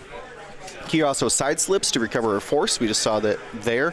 Does increase the difficulty of the maneuver. So if you're stressed, you will remain stressed. And if you try to slip doing like a 3 or 1 speed maneuver, you actually end up stressed for doing so. We saw them side slip and pick up one of the boxes. As a note, side slip is not a reposition, so you can do that while towing. Then the X-Wing in the squad is Wedge Antilles. When they attack and hit, they can get a focus token. Has that same defensive reroll. It's a trap. Has Predator for an offensive reroll and Bullseye, and Advanced Proton Torpedo combined with R2A3 allows them to get a free lock after taking an action.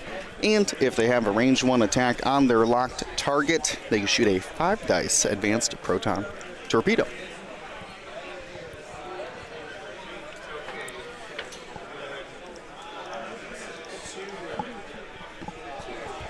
Anyways, so let's go on to then Duncan Howard's list. He's got Darth Vader, SSP, a starter pack, Vader. Oh, Wedge.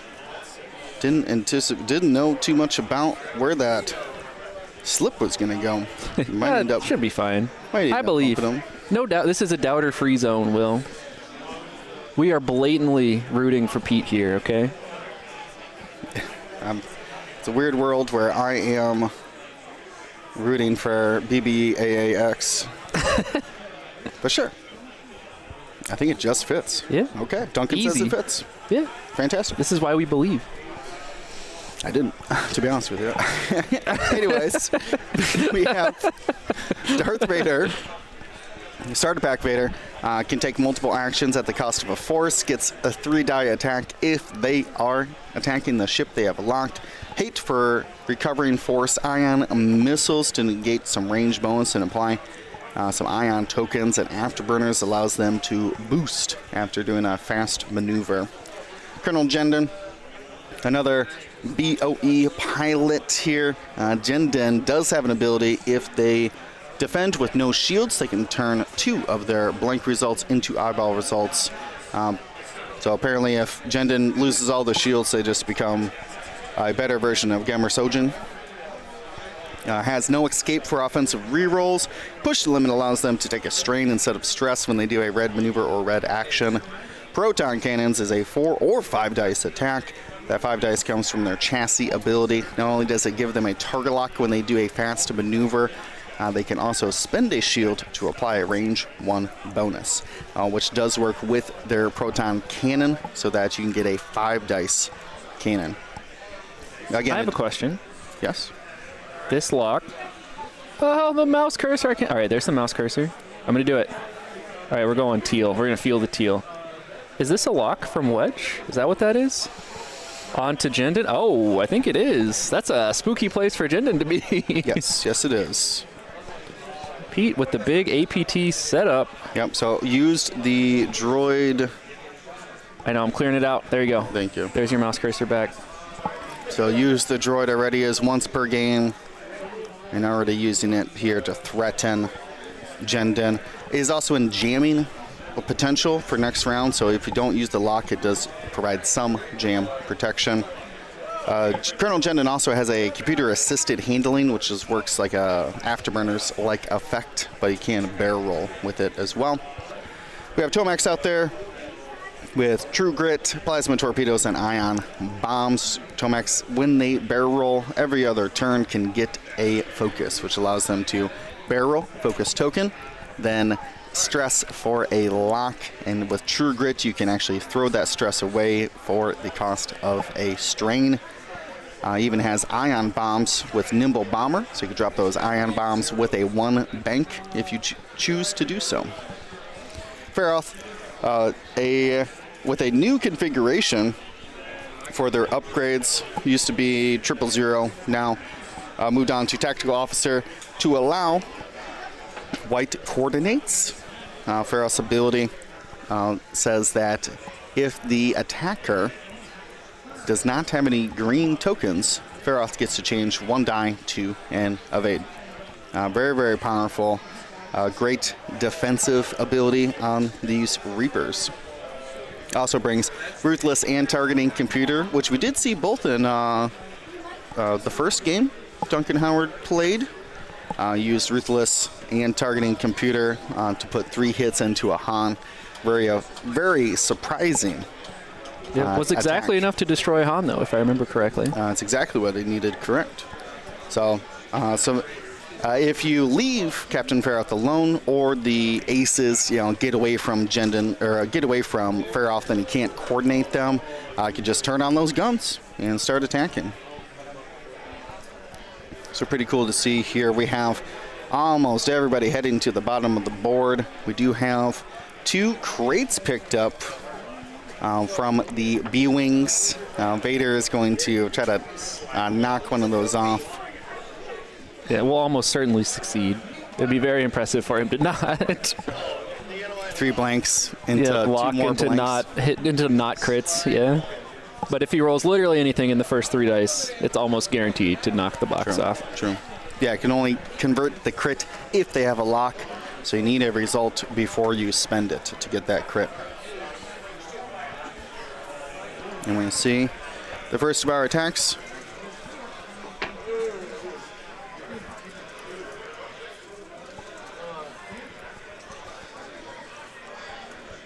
Wedge, get 3 hits into Jindin, who...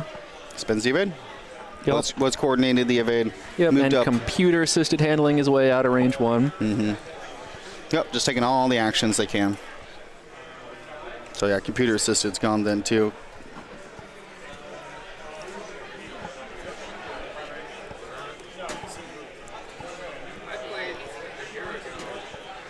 There it is. Spends the focus for hit, crit. Yep. 2 shields and the box gone from The 2 shields Braylon. usually wouldn't be a big deal. Whatever, right? That's why we brought so much health. But don't get to keep your box. Very sad. I liked Pete's thought process here of let's try to get some early points before these Imperials get too many ship destruction points. Of course, when you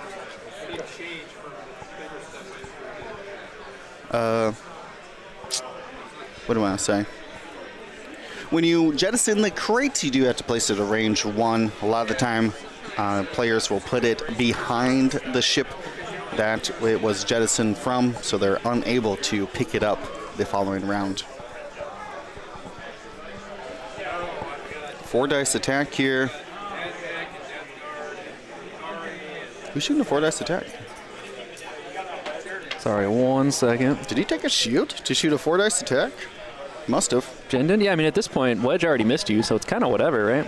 Yeah, I mean, just assume Wedge did a damage, I guess. But Tomax has the lock to rip off the extra shield anyways, but I guess as long as Wedge doesn't... If Jindin hits for 3 here, you're kind of excited about it anyways, so... Yeah, either way. I gotta spend the lock. He's debating. He was checking the angles of the A-Wings. Wanted to see if he was in the Gemmer's bullseye, because Gemmer could potentially generate 3 hits if you're in their bullseye. You're going to reroll all of them to try to keep the focus. And interesting level of risk acceptance to be willing to spend the shield for the extra die, but not the focus. Yeah. Doesn't mean it's wrong or right. It's just interesting. So, all 3 shields? I think it was just 2, right? There was 1 evade in there. Evade, focus, 2 damage. Yes. I think Wedge is at the top of Pete's board here, the leftmost position. And the Wedge, one of the big upsides of him is he gets that extra shield, but this game he does not, because it's going to get Plasma Torp right off. Yep, double modified Plasma Torpedo coming in right now. Looks like it. It looked like the B-Wing did not have range to their Archon Vader. So, yeah, the Plasma Torpedo will hit. And this is a Plasma Torpedo. That's a lot of... I don't know why he's rolling 3. Oh, because we're shooting the A-Wing. Oh, I wonder if they'll... Oh, because Wedge wasn't in range. Wedge wasn't in range. You're right. Wedge does get an extra shield this game. Congratulations to Mr. Antilles. So we're 2 shields off Keo. If I can find them. There they are. Yeah, and usually the downside of Plasma Torpedoes canceling crits before hits is not a huge deal. It's really annoying in Salvage, though, because Tomax is terrible at knocking off boxes. So we're going to spend a force. I believe that was Braylon on Vader there. So spent a force to dodge all but 1. Was there a blink in there? I see a shield missing on Vader, so should be. So 1 force missing, 1 shield missing.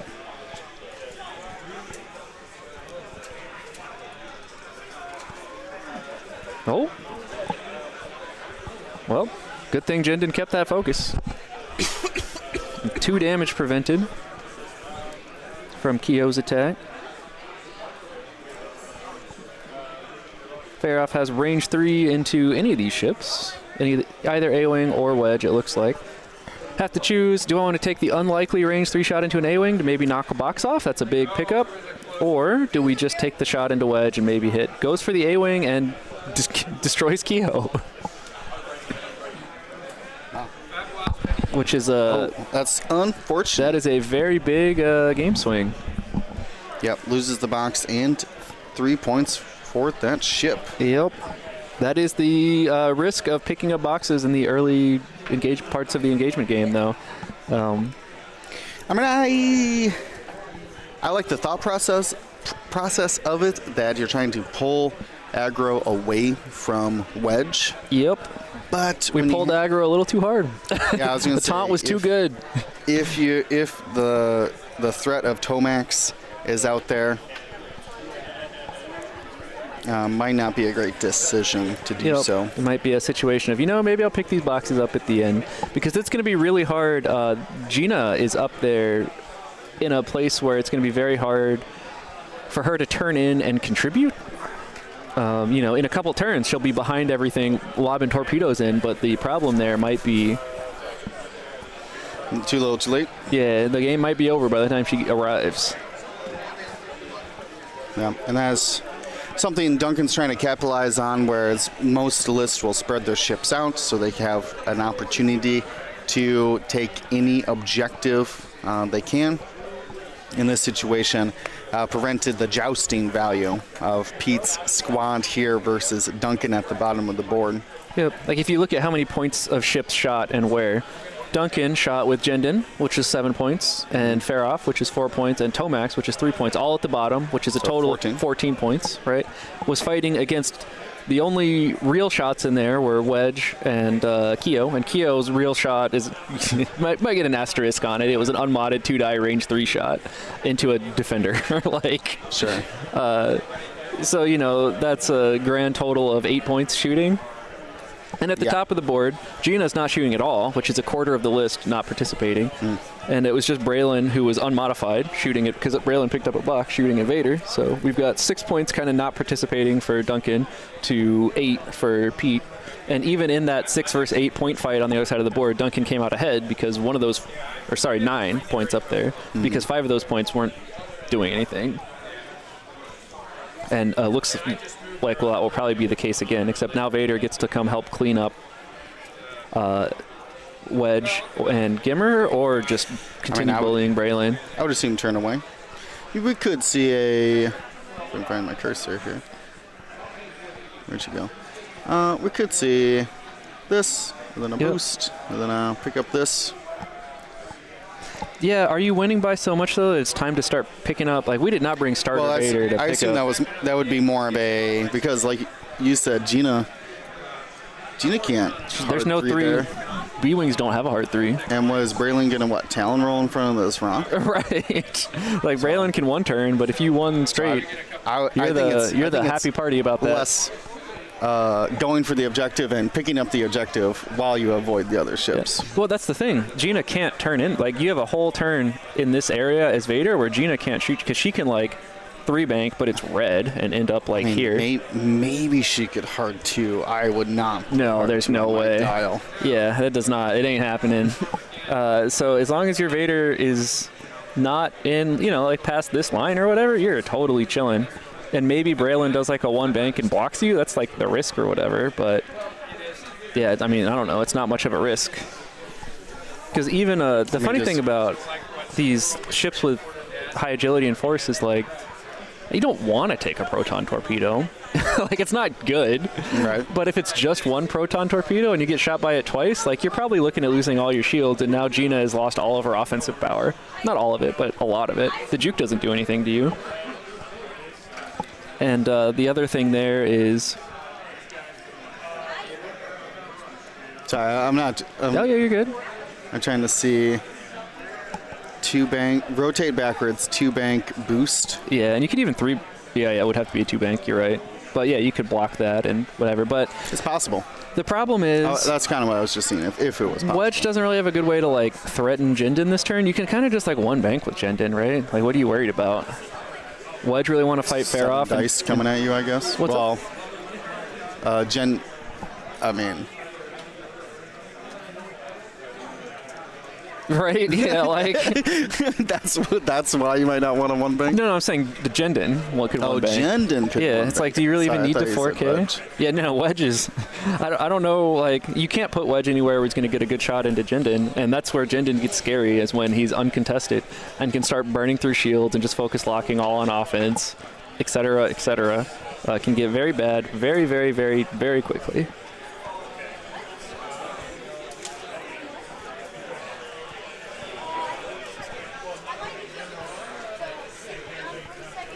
So yeah, I think Or saying just get out of there with wedge. Might not be a bad idea. yeah, it's but yeah, the other, I don't know, funny thing is Duncan is now in the position where, like, hey, Tomax did his job, right? Mission accomplished. We can just pick up a thingy. It's Yeah. fine, right? It turns out Tomax was the failure ship all along. Yep. Oh, and because now Faroff gets a nice, like, starts throwing good range 1 shots into things, which is spooky. Or you can have Faroff pick up an objective as well. And Faroff is allowed to boost with those because it's not a boost action. And it's very hard to catch. So once you get a lead with these Reapers, you can just kind of run off with a point and hold your points.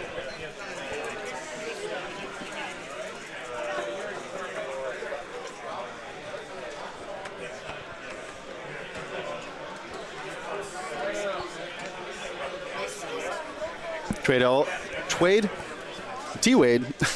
You can do it. I don't know why I tried to combine them. I'll open it up for you. There you go. Yeah, get in there. Get in there. That's the secret. I'm learning the GSP secret. I always forget.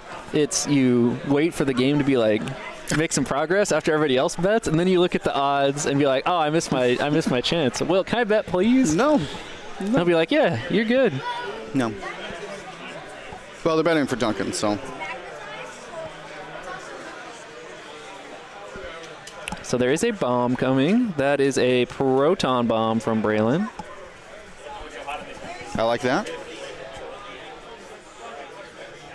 Though I can't bank towards it. I don't know what Braylon's. I think Braylon might just be eating it. Braylon might 2-bank away then? I don't think so. I think Braylon's just going to eat it.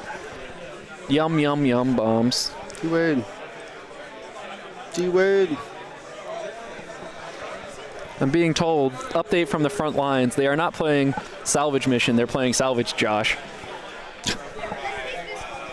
If I could change the name of those, I would. The scenario markers that you see with the face on them are all the face of the event organizer, who Pete brought to troll him, which I respect. We had them made for Adepticon this year to help fund getting our judges there, of which Josh was part of. And Pete was like, I need 5 Joshes. And I was like, I like it. I'm here for it.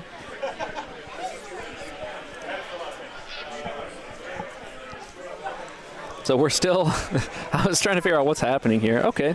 So Faroff has decided it's angry Faroff o'clock. I'm going to come bully things. Yeah, come lock something, dude. Lock that Gamer. So Gamer does go for the block, I think. Just 2-banked, no boost. Okay. I think I drew a 2-bank pretty short. It looks like he's trying to get a nice, big, juicy range 1 shot into Jendon. But if I remember correctly, precision cannons doesn't work at range 1. Nope. It is not a range 1. So you don't get to be a cool Aether Sprite. You're like No. an Aether Sprite doing its best. So Faroff picks up the Josh.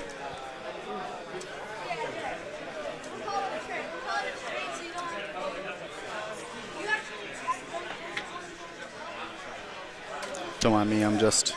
Yeah, I was watching Will get distracted over here. Get your head in the game. Oh, you were right. You called it. Braylon is, in fact, lead. Yeah. Says I don't got time for this. He's like, no way Vader's turning in on me. Right? Guys, right? There's no way, right?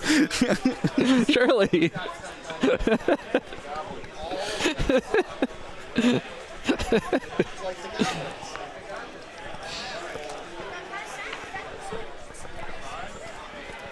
Oh, Braylon's stressing there. That is surprising. That Braylon... Thinks Gina can get the lock. Yeah, that Braylon is not turning around. I mean, I guess he's planning on just picking one- up the yeah, scenario one bang, thingy pick up next the turn, and then scenario, just like right free talent talent roll roll, afterwards. Yeah. Oh, maybe the barrel roll does fit here. Okay, Chris, skill issue. All right, Gina can get in there. My bad. I thought I was safe. Nick, welcome in. Thanks for joining us here at the finals of the Nova Open. It's been a fantastic event. Oh, she can't barrel. What's up? She can't barrel in. Oh, is she carrying a box? Sure is. Oh, I didn't see she had one also. Okay, well, it makes more sense that she's up there then.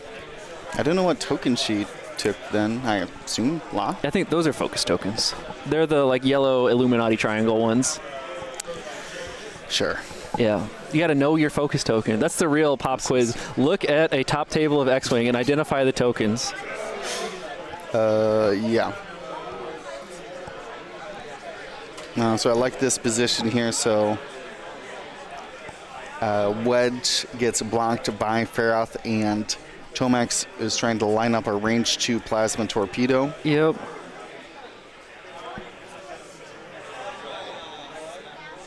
I think this is where Pete is now in, what do I want to say? Basically that Duncan is using his Reaper as a blocker, and Yes. Pete did not plan to use his A-Wings as blockers. Right. Well, maybe he planned to, but unfortunately, they didn't make it that They did far. not make it that far. Like they said, he turned on slime ball mode. Oh, heck yeah. don't you laugh at me. I'm judging you. You're judging me? Yeah. Well, you gotta let the past die, okay? No. Speaking of Adepticon, all right, no. This is my new TLT. Get out of here. They let me have it back. All right, the called shot. Unfortunately, Jindon can just leave. Yeah, it just boosts. That's why I expected a boost rotate there, but actually could have boost and then 2 banked potentially. Yep, and then rotated. Though I don't They know can't that he rotate has action. rotate. Yeah, it They would have to don't be have- rotate 2 bank boost, but yeah. Wedge about to have a bad day.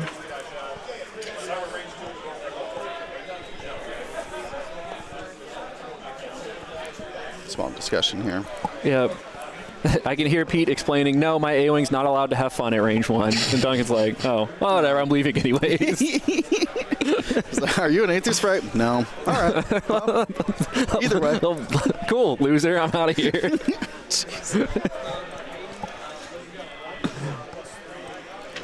This is a pro tip. If you're piloting an X-Wing, the place that you want a defender is not range 1 behind you. Most certainly not.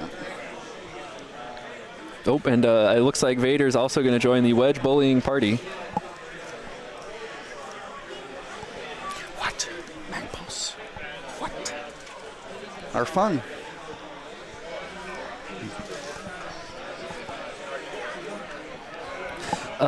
So I'm curious to see which way Vader barrel rolls here is basically the real question. Because Vader can barrel roll to the right, into the bomb.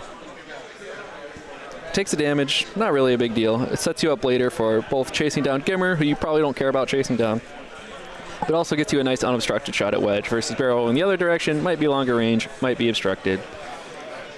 And really, what are bombs if not force tokens for Vader? Well, it does prevent him from picking up the crate. That's true. Though he might be exactly out of range 1 of both of them, which is very funny. Unless he had the X-Acto knife range 1 ruler. That's the real trick. Oh, yeah. That's exactly right. Oh, why is this allowed? Come on, guys. What is this? Get your head in the game, Will. Get out of there. Get out of Yazby. Sorry. I gotta I'm selling you out. Get out of Yazby. I'm supposed to be the troll here. You're the straight man. We're changing jobs. I was just fascinated for a second. I had clutched some pearls for a bit. He's pearl clutching. You don't even have a necklace. Come on. I, in fact, do. Oh, it's hiding? Okay, that doesn't count. Okay. Did you see my badge? You described it. It looks amazing. Yeah, I have they ran out of badges, so I have a folded in half advertisement for some game with a staff logo, like sticker on it. Beautiful stuff. All right, this is Wedge, range 1 into Tomax, all 4 hits there. Gets it right back because he is definitely going to hit. Yep. Tomax. His hull damaged. Jokos, Jacos, Jorge out there. Describing Pete making every wrong decision possible. Brutal. All right, good luck. This is Jendon into Wedge. He boosted, so only has the lock. Yep. So just 3 hits. Okay, Wedge hanging on for dear life. Takes a shield. Thank you, but Adel over Endor for giving me another shield. I appreciate that. Maybe it means Vader won't absolutely eat me.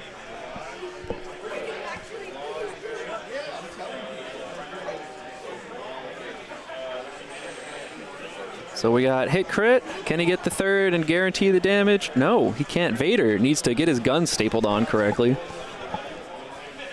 We got the crit. Blinded pilot, I heard. Where's the BP button? There it is. The force icon. That makes sense. This will shock you. Wedge, no force. No force. He's not very good at shooting things when he's blind.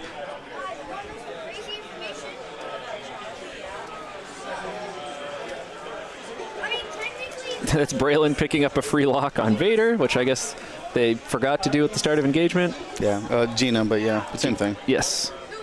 Wait, yes, because Braylon is stressed. True. Real and true. All right, just rolling hot fire here. And that will be the end of Wedge. Duncan is, in fact, playing Savage Mission. Hasn't picked up a single crate. No, Faroff has one, okay. Oh, he did pick up one. Yeah, he hasn't scored a point from it yet. And if Pete concedes, he will not. So Pete could deny Duncan scoring a box ever in this game.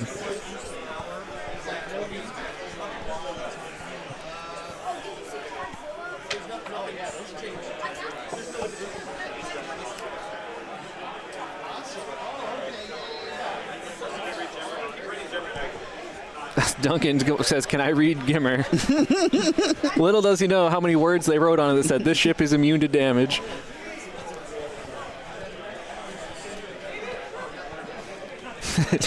It really just says, "Don't shoot me" on it. It's like 9 paragraphs of text to say, "Don't shoot me." I mean, technically you would strain him if you needed his ability, which would slow him down a little bit. I mean, yeah, you wouldn't want to 1 turn or 3 turn. Ruthless, come on. Yeah. Coward. True. All right, well, enough of that. So We're going into turn 3 here. we got a point for each player. 1 Josh on each side. Beating up a kidney Oh, and Vader did lose. Oh, yeah, we got Vader's shield. It should have taken a second shield? Looks like it. Yeah, because Braylon did one earlier.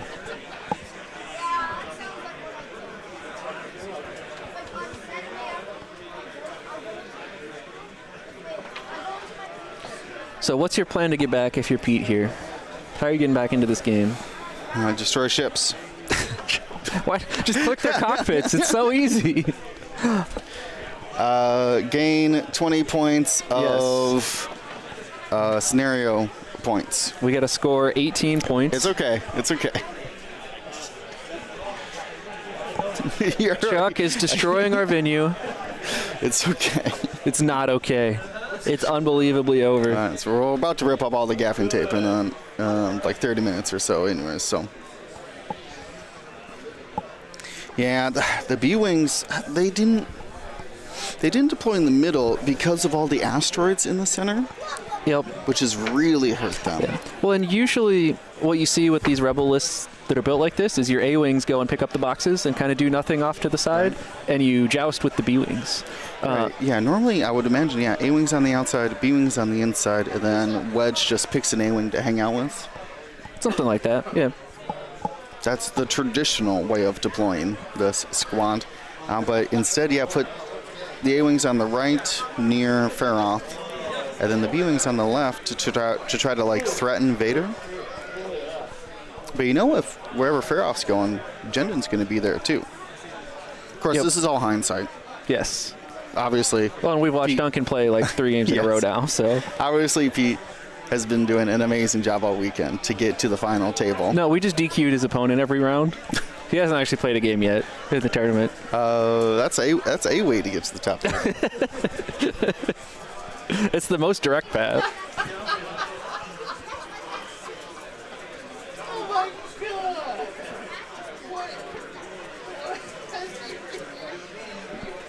Yeah, the B-Wings are notoriously bad at picking up salvage. But you need those early points, though. Because, yeah, the funny thing now is, I mean, Pete's going to be holding 2 boxes a turn, and Duncan can't get to the 3rd box for a while. And Gimmer is in absolutely no danger over here, as funny as that sounds to say, right? You can just rotate the arc, 2-turn, focus, whatever. It's fine, right? We're chilling. There's no universe where Gimmer is dying in this game unless some wacky stuff happens. He didn't put out a preventative lock. Nope, he did not. That is true. The Reaper jams him, and then Vader one-shots him. Many such cases. Yep. Lock. We may be in the wacky universe that I previously said was the only way something bad happens to Jimmer. No, he's banking here, and he's going to fly forward off the board. Yep. Going home. See you, losers. I'm out of here. This seems like a you guys problem.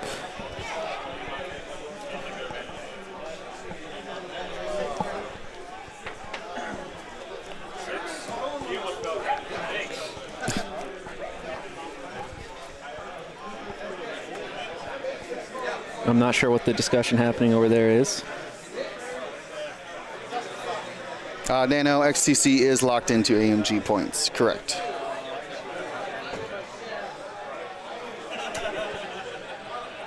The Alliance points are beta, subject to change. So if you have any opinions on it, there is many places to post about it. The best one is our Discord. I'll put a channel up whenever I get home. That's just beta points talk. Is this an ailerons? Or is that just maneuver? It's not. Whatever it is, it sure isn't happening. Okay, so try to ailerons. Yep. Oh, ailerons and sloop, I'm assuming? Nope. Just, okay. Going this way. If he fits the ailerons, then he one bang city jams. Yep. Camera. Yeah, and that's really all you could do to help the fight here. Right. Coordinate.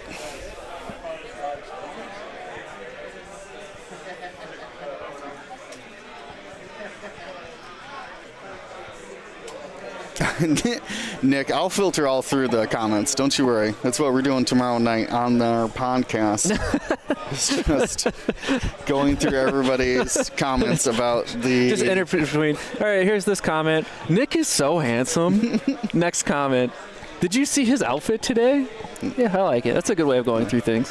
Nick and Ollie have been putting through a lot of work, getting the points out and people excited about them. So I'm hoping if you have a chance, you can check them out. Like I said, give us some feedback on them. Want to try them out? You know, don't just build a list and tell us about them, even though that's literally what I did. Well, that was quite literally what he did. He went, wait, I made this. I don't like this. I don't like this. Don't do that. On-brand X-Wing player behavior, though. Classic. That's what we do, all right? Classic. It's our God-given right to grumble. We'll see it on the table. We'll see those. You were mad about 3 arcs. What do you think about 3 brutes? I was not mad about 3 arcs. Okay, my 3 beloved arcs have never done anything wrong in their life. Did anybody ever tell me about Soontir's config, other than just naysayed it? All right, Tomax is here to fire a plasma torpedo into Gimmer, which also probably won't work.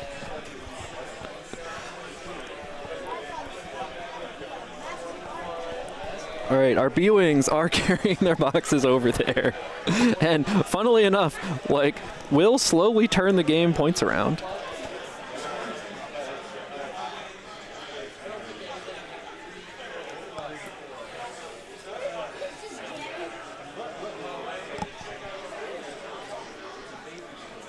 Jendon out of here, scared of Gimmer. Understandable, honestly. He's a spooky dude.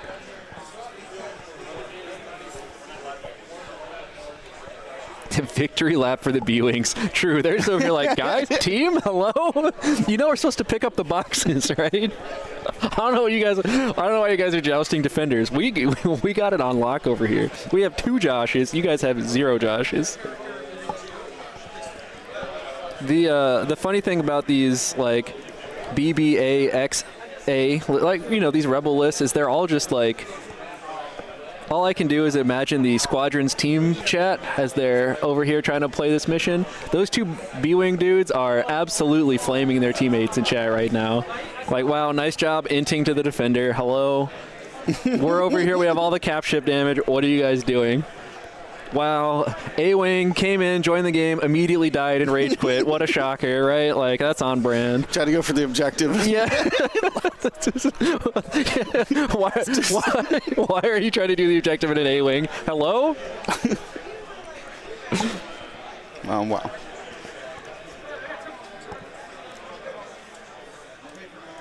Meanwhile, of course, your hated arcs, okay? They are nothing but gentlemen to each other in team chat because they're brothers. They're all born for this. My brothers. What is happening? What am I looking at? Don't worry about it. All right, I'm not worrying about it. I gotta check how many resources I got. 3 trade goods. Was I doing anything with it? All right, so Vader plus Tomax might be able to hurt Gimmer. It's possible. But also, this can be very funny because if he doesn't need to spend his focus on defense against Vader, he can just rip Tomax's lock off with his chaff particles. That is pretty funny. And granted, that might mean like Vader rolls 4 damage, and then you roll evade focus, and you're like, you know what? I'm just going to not spend it. I'm going to spend this focus result to break Tomax's lock so he can't hurt me, and I'll just take the 2 shields. Thanks.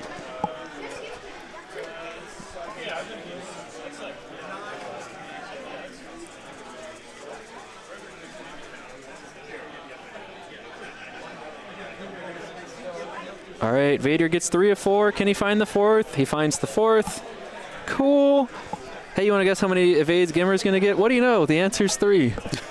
What are the odds?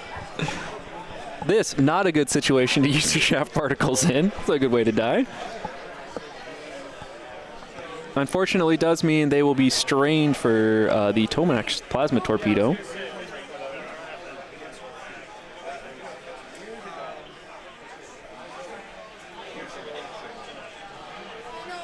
So there now is a possibility for Gimmer to actually be destroyed. Unlikely, but if there's a 3 hits coming in from Tomax with a plasma torpedo and Gimmer blanks out entirely on those 2 dice, that will be that. That will be that.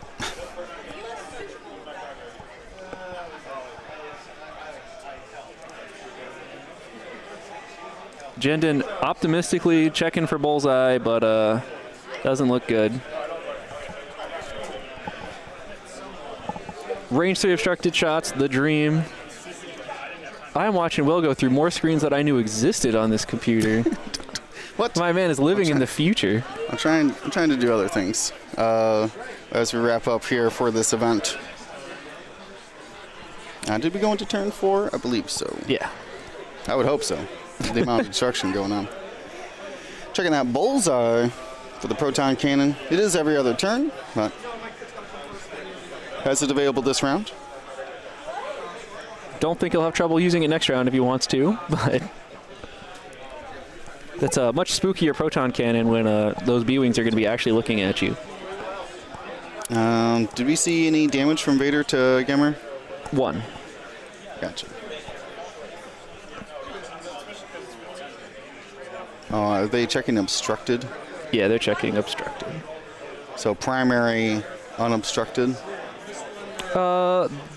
It depends on what the closest point is. Do you?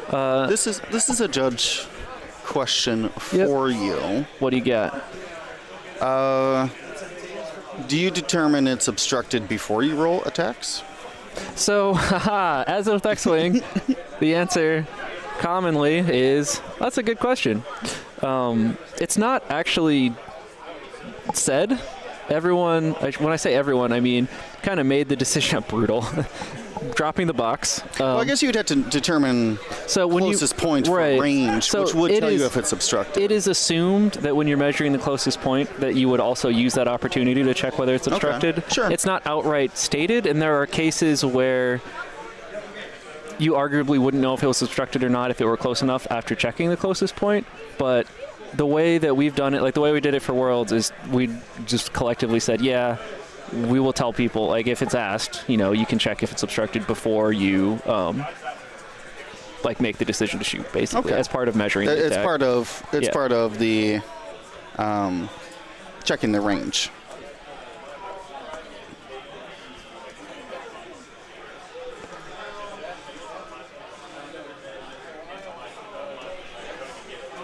Oh, and yeah, since we didn't update the health, I forgot that Gimmer took a damage. This is actually a very scary plasma torpedo for Gimmer. We're at 2 agility.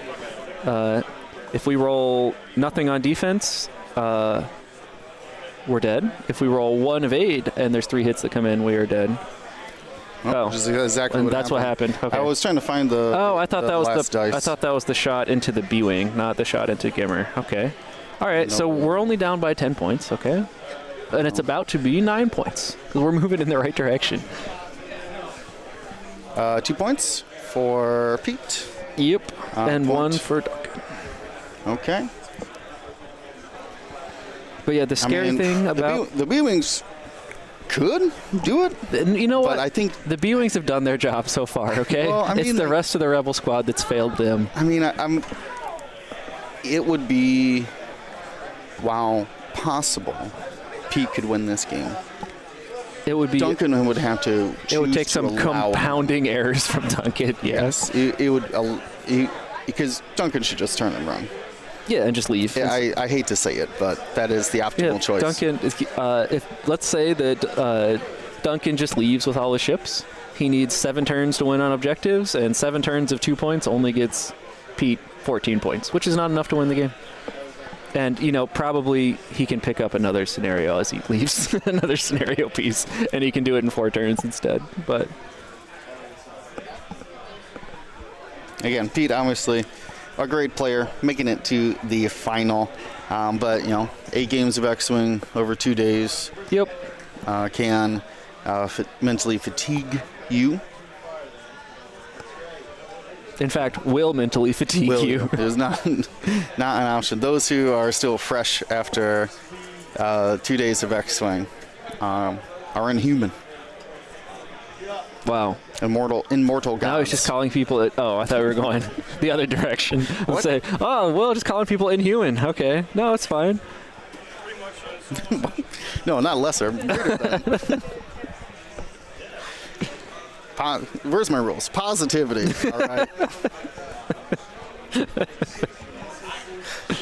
I was going to call you on the rules. Oh. Like, wow, how dare you? So, yeah, I would expect Jendon to leave, and I would expect Farroff to leave, and I would expect Vader to leave. Yeah, I don't see. And I would expect, I would expect everything to leave, and something like what's his name going up here, Jendon going up here and boosting, and the next turn you can just go grab this.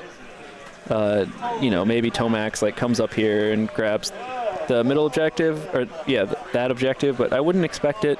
I would expect him to just go over here, and the B-wings don't have to. The B-wings cannot get to the other corner of the board before it ends from Farroff tapping the game out. Yeah, one of the things that objectives do is when you're sufficiently losing, they kind of lock you out of the game. They tell you, hey, it's time to go. But Duncan does not believe in just leaving and letting the game get tapped out. So a pre-boost here? Yeah. Must be maybe it's just setting up that 5 straight to just leave. No, 3-bank can get behind these B-wings. What are they going to do? Bomb you? Yeah, No. that would never. That'd be disrespectful. No, they'll bomb themselves. And the 1 turns and Talon rolls have started. Just you wait till I get this B-wing turned around. Give me 5 turns. I'll get there. Throws Braylon's Talon roll. Gina 2K, I assume then? Probably maybe 1 turn also, yeah. But it is funny, you know, let's take a look. So Jendon started, in the bottom right over here, went up this way, turned around, came back, up here, and is now all the way over here, right? And these B-Wings have done that in the same amount of time. Only a little bit true, but yes. It's like 3 times the distance covered. I mean, you know, technically Braylon. Oh, sorry, I apologize. Braylon went there. Yeah, it went there. He went on a very slightly different straight line, 3/4 of the way across 1 board edge. As Jendon went across 1 board edge twice and is now out in the middle of the board.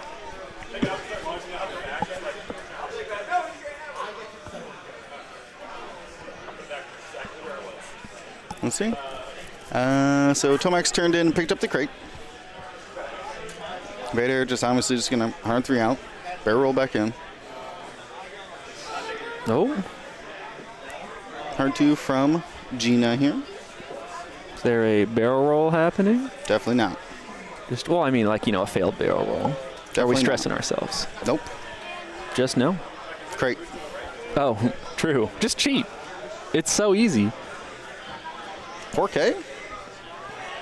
But why?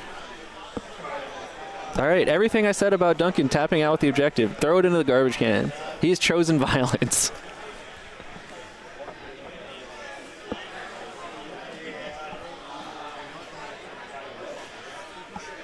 He did boast a lot about getting to 20 points in all of his games. Or most. I don't know if that's true, but But he said it a lot. the goal was to get 20 points in all of his games.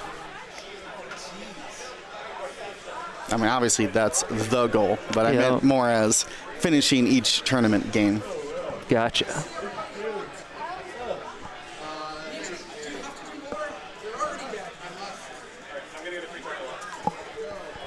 Well, nice thing about getting free target locks when you execute maneuvers, you get to check range to everything. How scared am I here?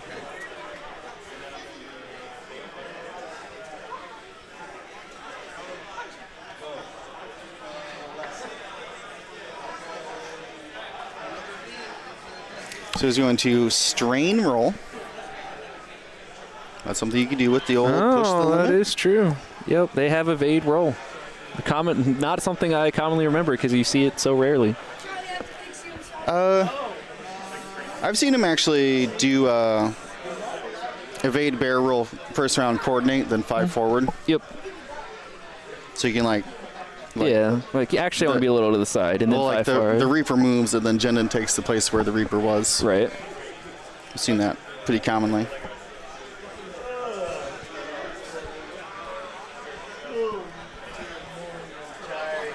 No, was it 103? Bear rolling. Who could have seen that coming? Well, as we're wrapping up here, again, this stream brought to you by our Patreons. If you want to help us outside of Twitch or want to find a cheaper way to support us outside of Twitch, Patreon's the way to go. Your monthly donations is what keeps our lights on, keeps us traveling to these events. We are planning to go to Las Vegas. They've been very good to us, very easy place to stream at the old Rio, but that's not until January. If there is a tournament or a grand tournament you would like us to stream, definitely message us on our Discord. Dropping an exclamation mark Discord in chat. Heck yeah. Well, Duncan needs to turn his targeting computer on. There you go. 1 damage going into Gina there. No crits, keeps the box. Oh yeah, the Anchorage GT. When was that, Belinda? Belinda Moon?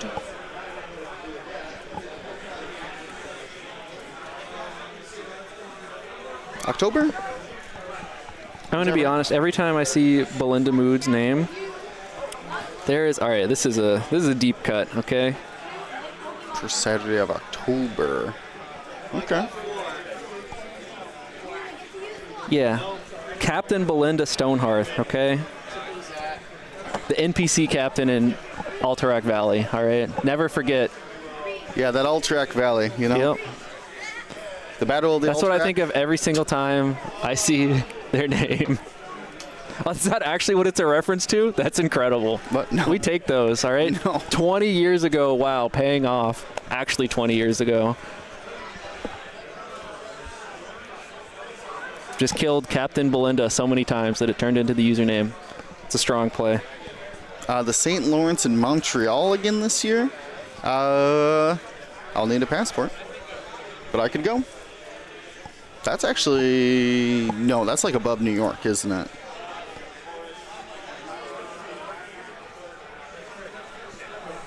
Somebody got your reference. Yeah. Montreal. Anybody who played then spent approximately 15,000 million hours in Alterac Valley, so it'd be a hard one to forget.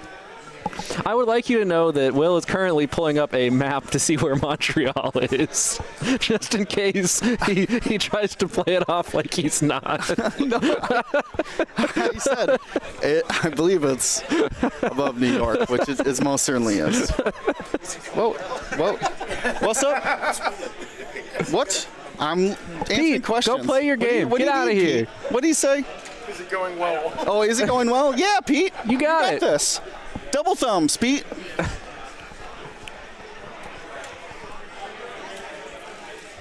Shoot the ships, Pete. Yeah.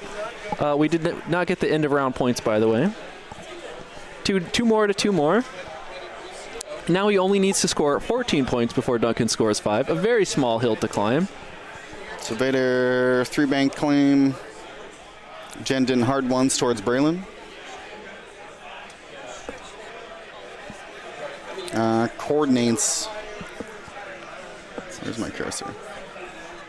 Coordinates the roll in 4Ks. That is a thing that could happen.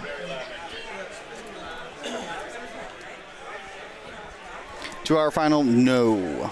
Our clock is also at an estimate as well. All right, so here's the question. How badly do you want your Braylon stressed? Are we in dial in a red maneuver to do a white 2 straight territory? 100%. No, Gina already has a lock. Gotcha, so it doesn't. But only on Jendon, though? Yeah, I mean, what else are you going to shoot at, though? So. No, I think she moved her lock. Yeah, she moved her lock this round. Oh, over to Fair-Off? Fair-Off, which I don't think was in range. I think it was in range, but not to shoot at. Not to shoot, yeah. Well, that's what I meant. Yeah. Reload the bomb? Well, you won't be able to shoot, but... Yeah, true. Next level strats, though. Yeah, so you're better off doing the stress maneuver there. Remember when you used to be able to pick your opponent's demo? That was something. No, that in fact was something. And people would be like, oh, well, I was going to do this, so you want to give me something close to that? No. No, I don't. I am the villain of this story. Yeah, I'm trying to remember. I think like one of the last games of first edition, I hit someone with a proxy mine and they pulled panicked. And then I got to choose their tile. That seems good. I was like, well, the game said no in this situation. Yeah. This is not on me. This is You on the turned game. in, you were a participant in this game, and now you are a spectator. I got you, though. Don't worry. I'm driving. I am the captain now.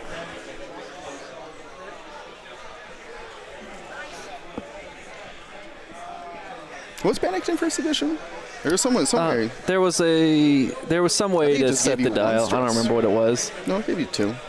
It wasn't 2. I remember when Panic Pilot came out, people were unhappy. It's like so it 2 must have been stress. something else. But either way. I just remember It was you couldn't dial straight maneuvers was a crit you could get. Like you just can't dial them. Oh, yeah. And then you flip your straight maneuver over and be like, well, cool. Okay, I guess I don't get to play this game anymore. Jeez. I don't know what it was. It was against a guy out of Denver at the last Gen Con. That was first edition. I don't remember. All I remember is that it put his Nim right off the board, which was That so probably felt pretty good. Yeah. So satisfactory. Sometimes you might feel like a villain in that story. When it's Nim, though, nah, probably not so much.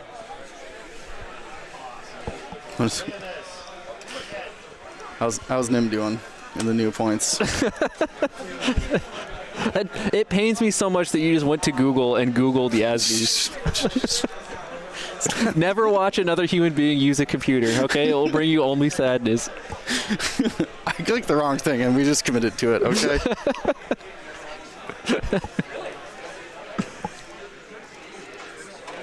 All right, he's going through 19 million upgrades on Nim, as is tradition. I will watch the game for you, though. I got you. All right, is this a Talon roll? Oh, it's just a 2-turn. Okay.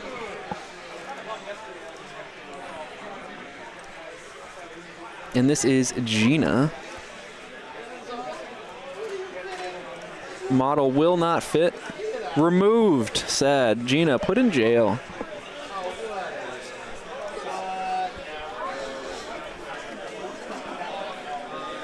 All right, you can do it, Duncan. Oh, no, it's Paul I can make fun of for doing this very slowly. There we go. He's got it. Huge.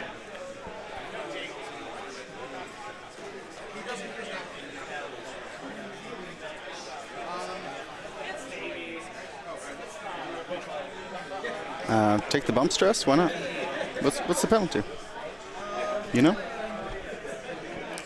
See, he's thinking about it. He is taking the bump stress. Hey, Braylon, I got you a focus token. Well, did look like Braylon took that yellow Liberty lock out there. So we'll have a double-mounted shot. That's pretty good. Tomax also coming in here. This is one of the very few ways Duncan could lose this game. It would have to go really, really, really badly for him. But And it would be very funny. But, what would be the... well, like actually bringing in all these ships and then Duncan just blanks out and then the B-Wings make him drop all the boxes and just kill everything.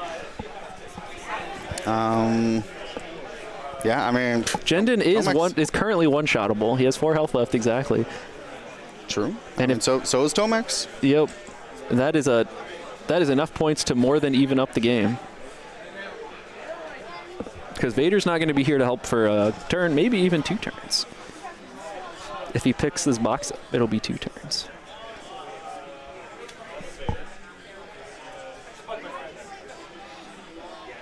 Yeah, box pick up lock. See how that goes. Yeah, I think he's afterburnersing so that he can spend a force off the burners to roll. Oh, no, just kidding. He's burnersing there, and then he'll pick the box up. Makes sense. All the actions. So he does get to help against Gina this turn. Yep, honorable Duncan. I would have for sure just flown away. He's coming to score those points, though.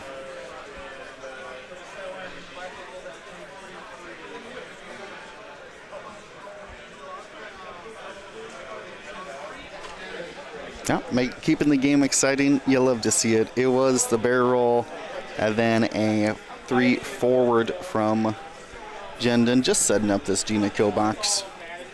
Yep, that's about to be a very sad B-Wing. The saddest B-Wing in the whole world. And that is, if Gina dies or Braylon dies, that is enough points for Duncan to close the game out.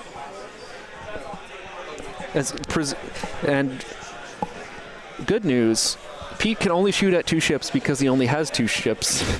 True. So since Duncan has 3 boxes, he will always score at least 1 point here.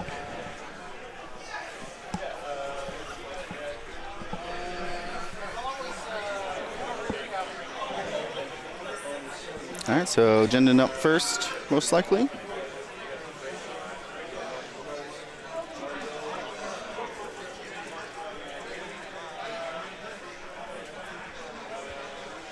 Lock and focus here.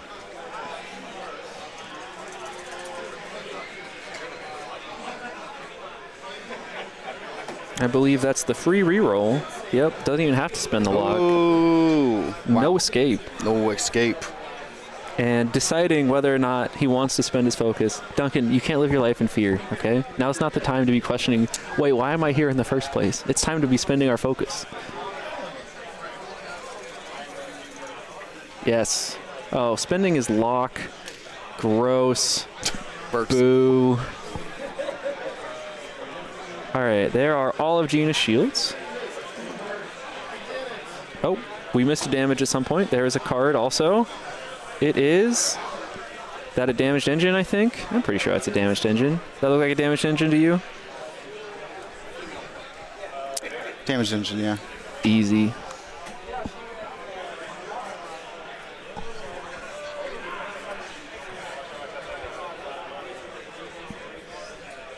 All right, Vader up next, range 2-ish. 2-ish to plus or minus, whatever. Uh-oh, Lego person in the way, as is tradition. Bringing up politics in the chat again. Yeah, right on the verge of range 2.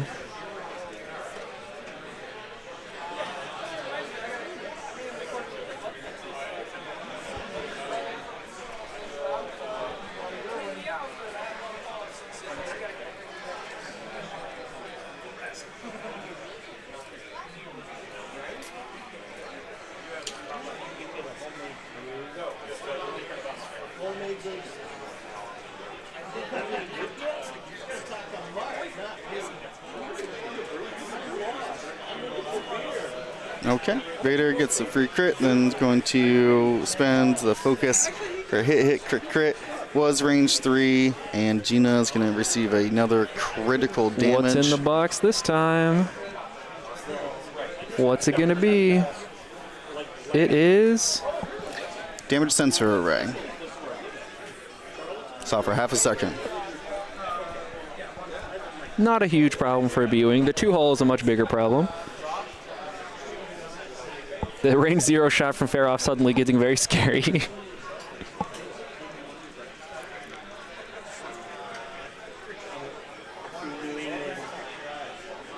Okay, not sure. That must have been Gina's shot into something. Now Braylon's going to bring it home. Okay, do you believe in our boy? Let's go, Braylon. I think the judge did say time was called. It says Tomax into Braylon. Yeah, Braylon doesn't care. 3.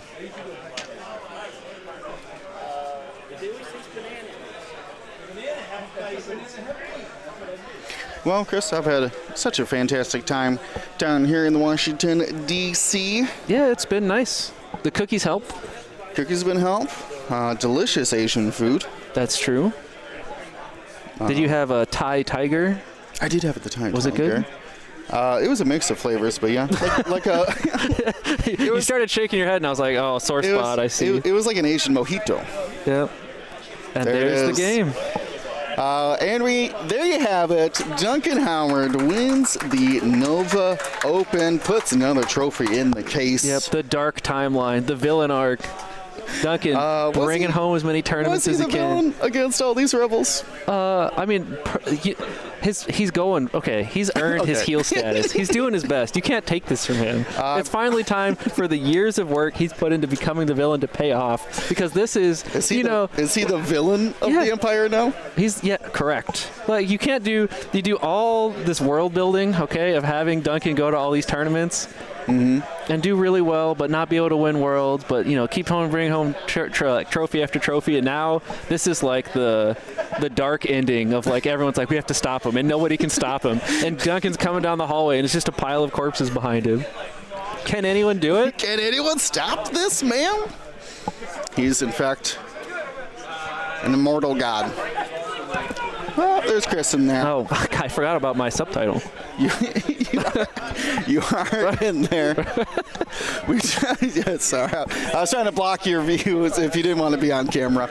Anyways, thank you so much, everybody, for joining in. Big shout out to Lambolo for the donations, the gift subs, anybody who resubscribed, anybody who joined in on the Patreon, followed the YouTube live stream.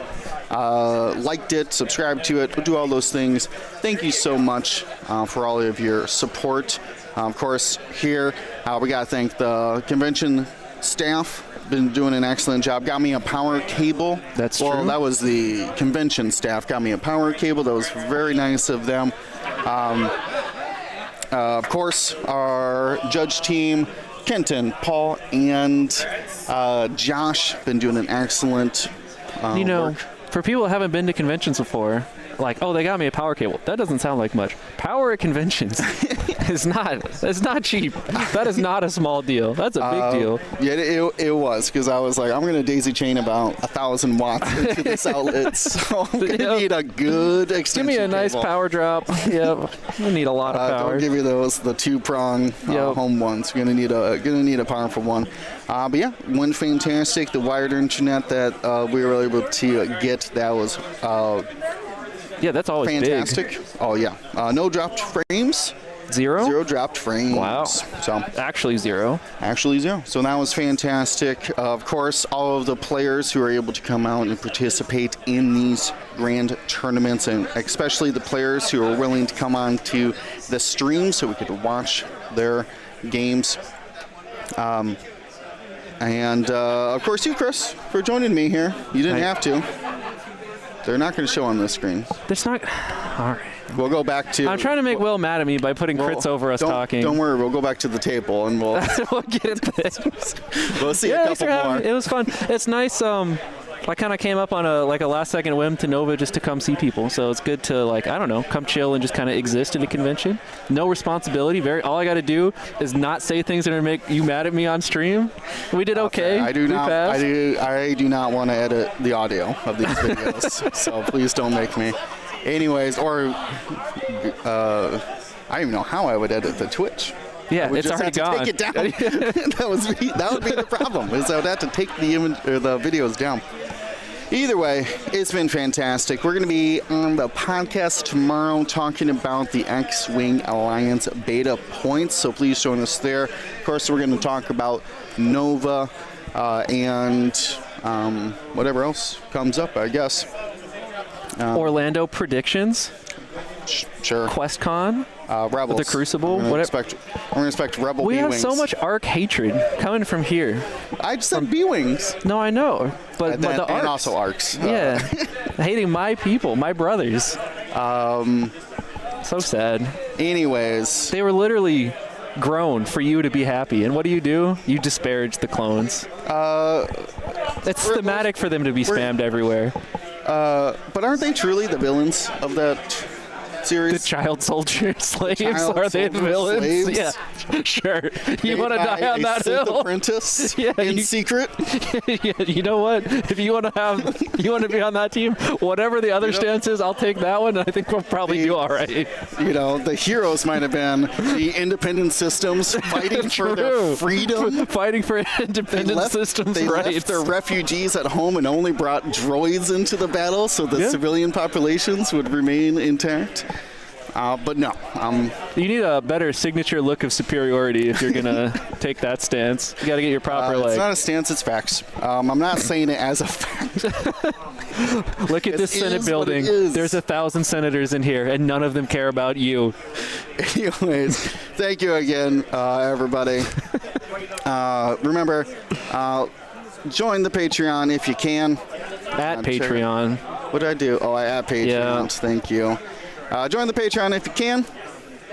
And sign up on the Discord. Discord's free as long as you follow the rules. We'd love to have you in the Discord. But for all of us here at Gold Squadron, stay safe, stay smart. Gold Squadron out.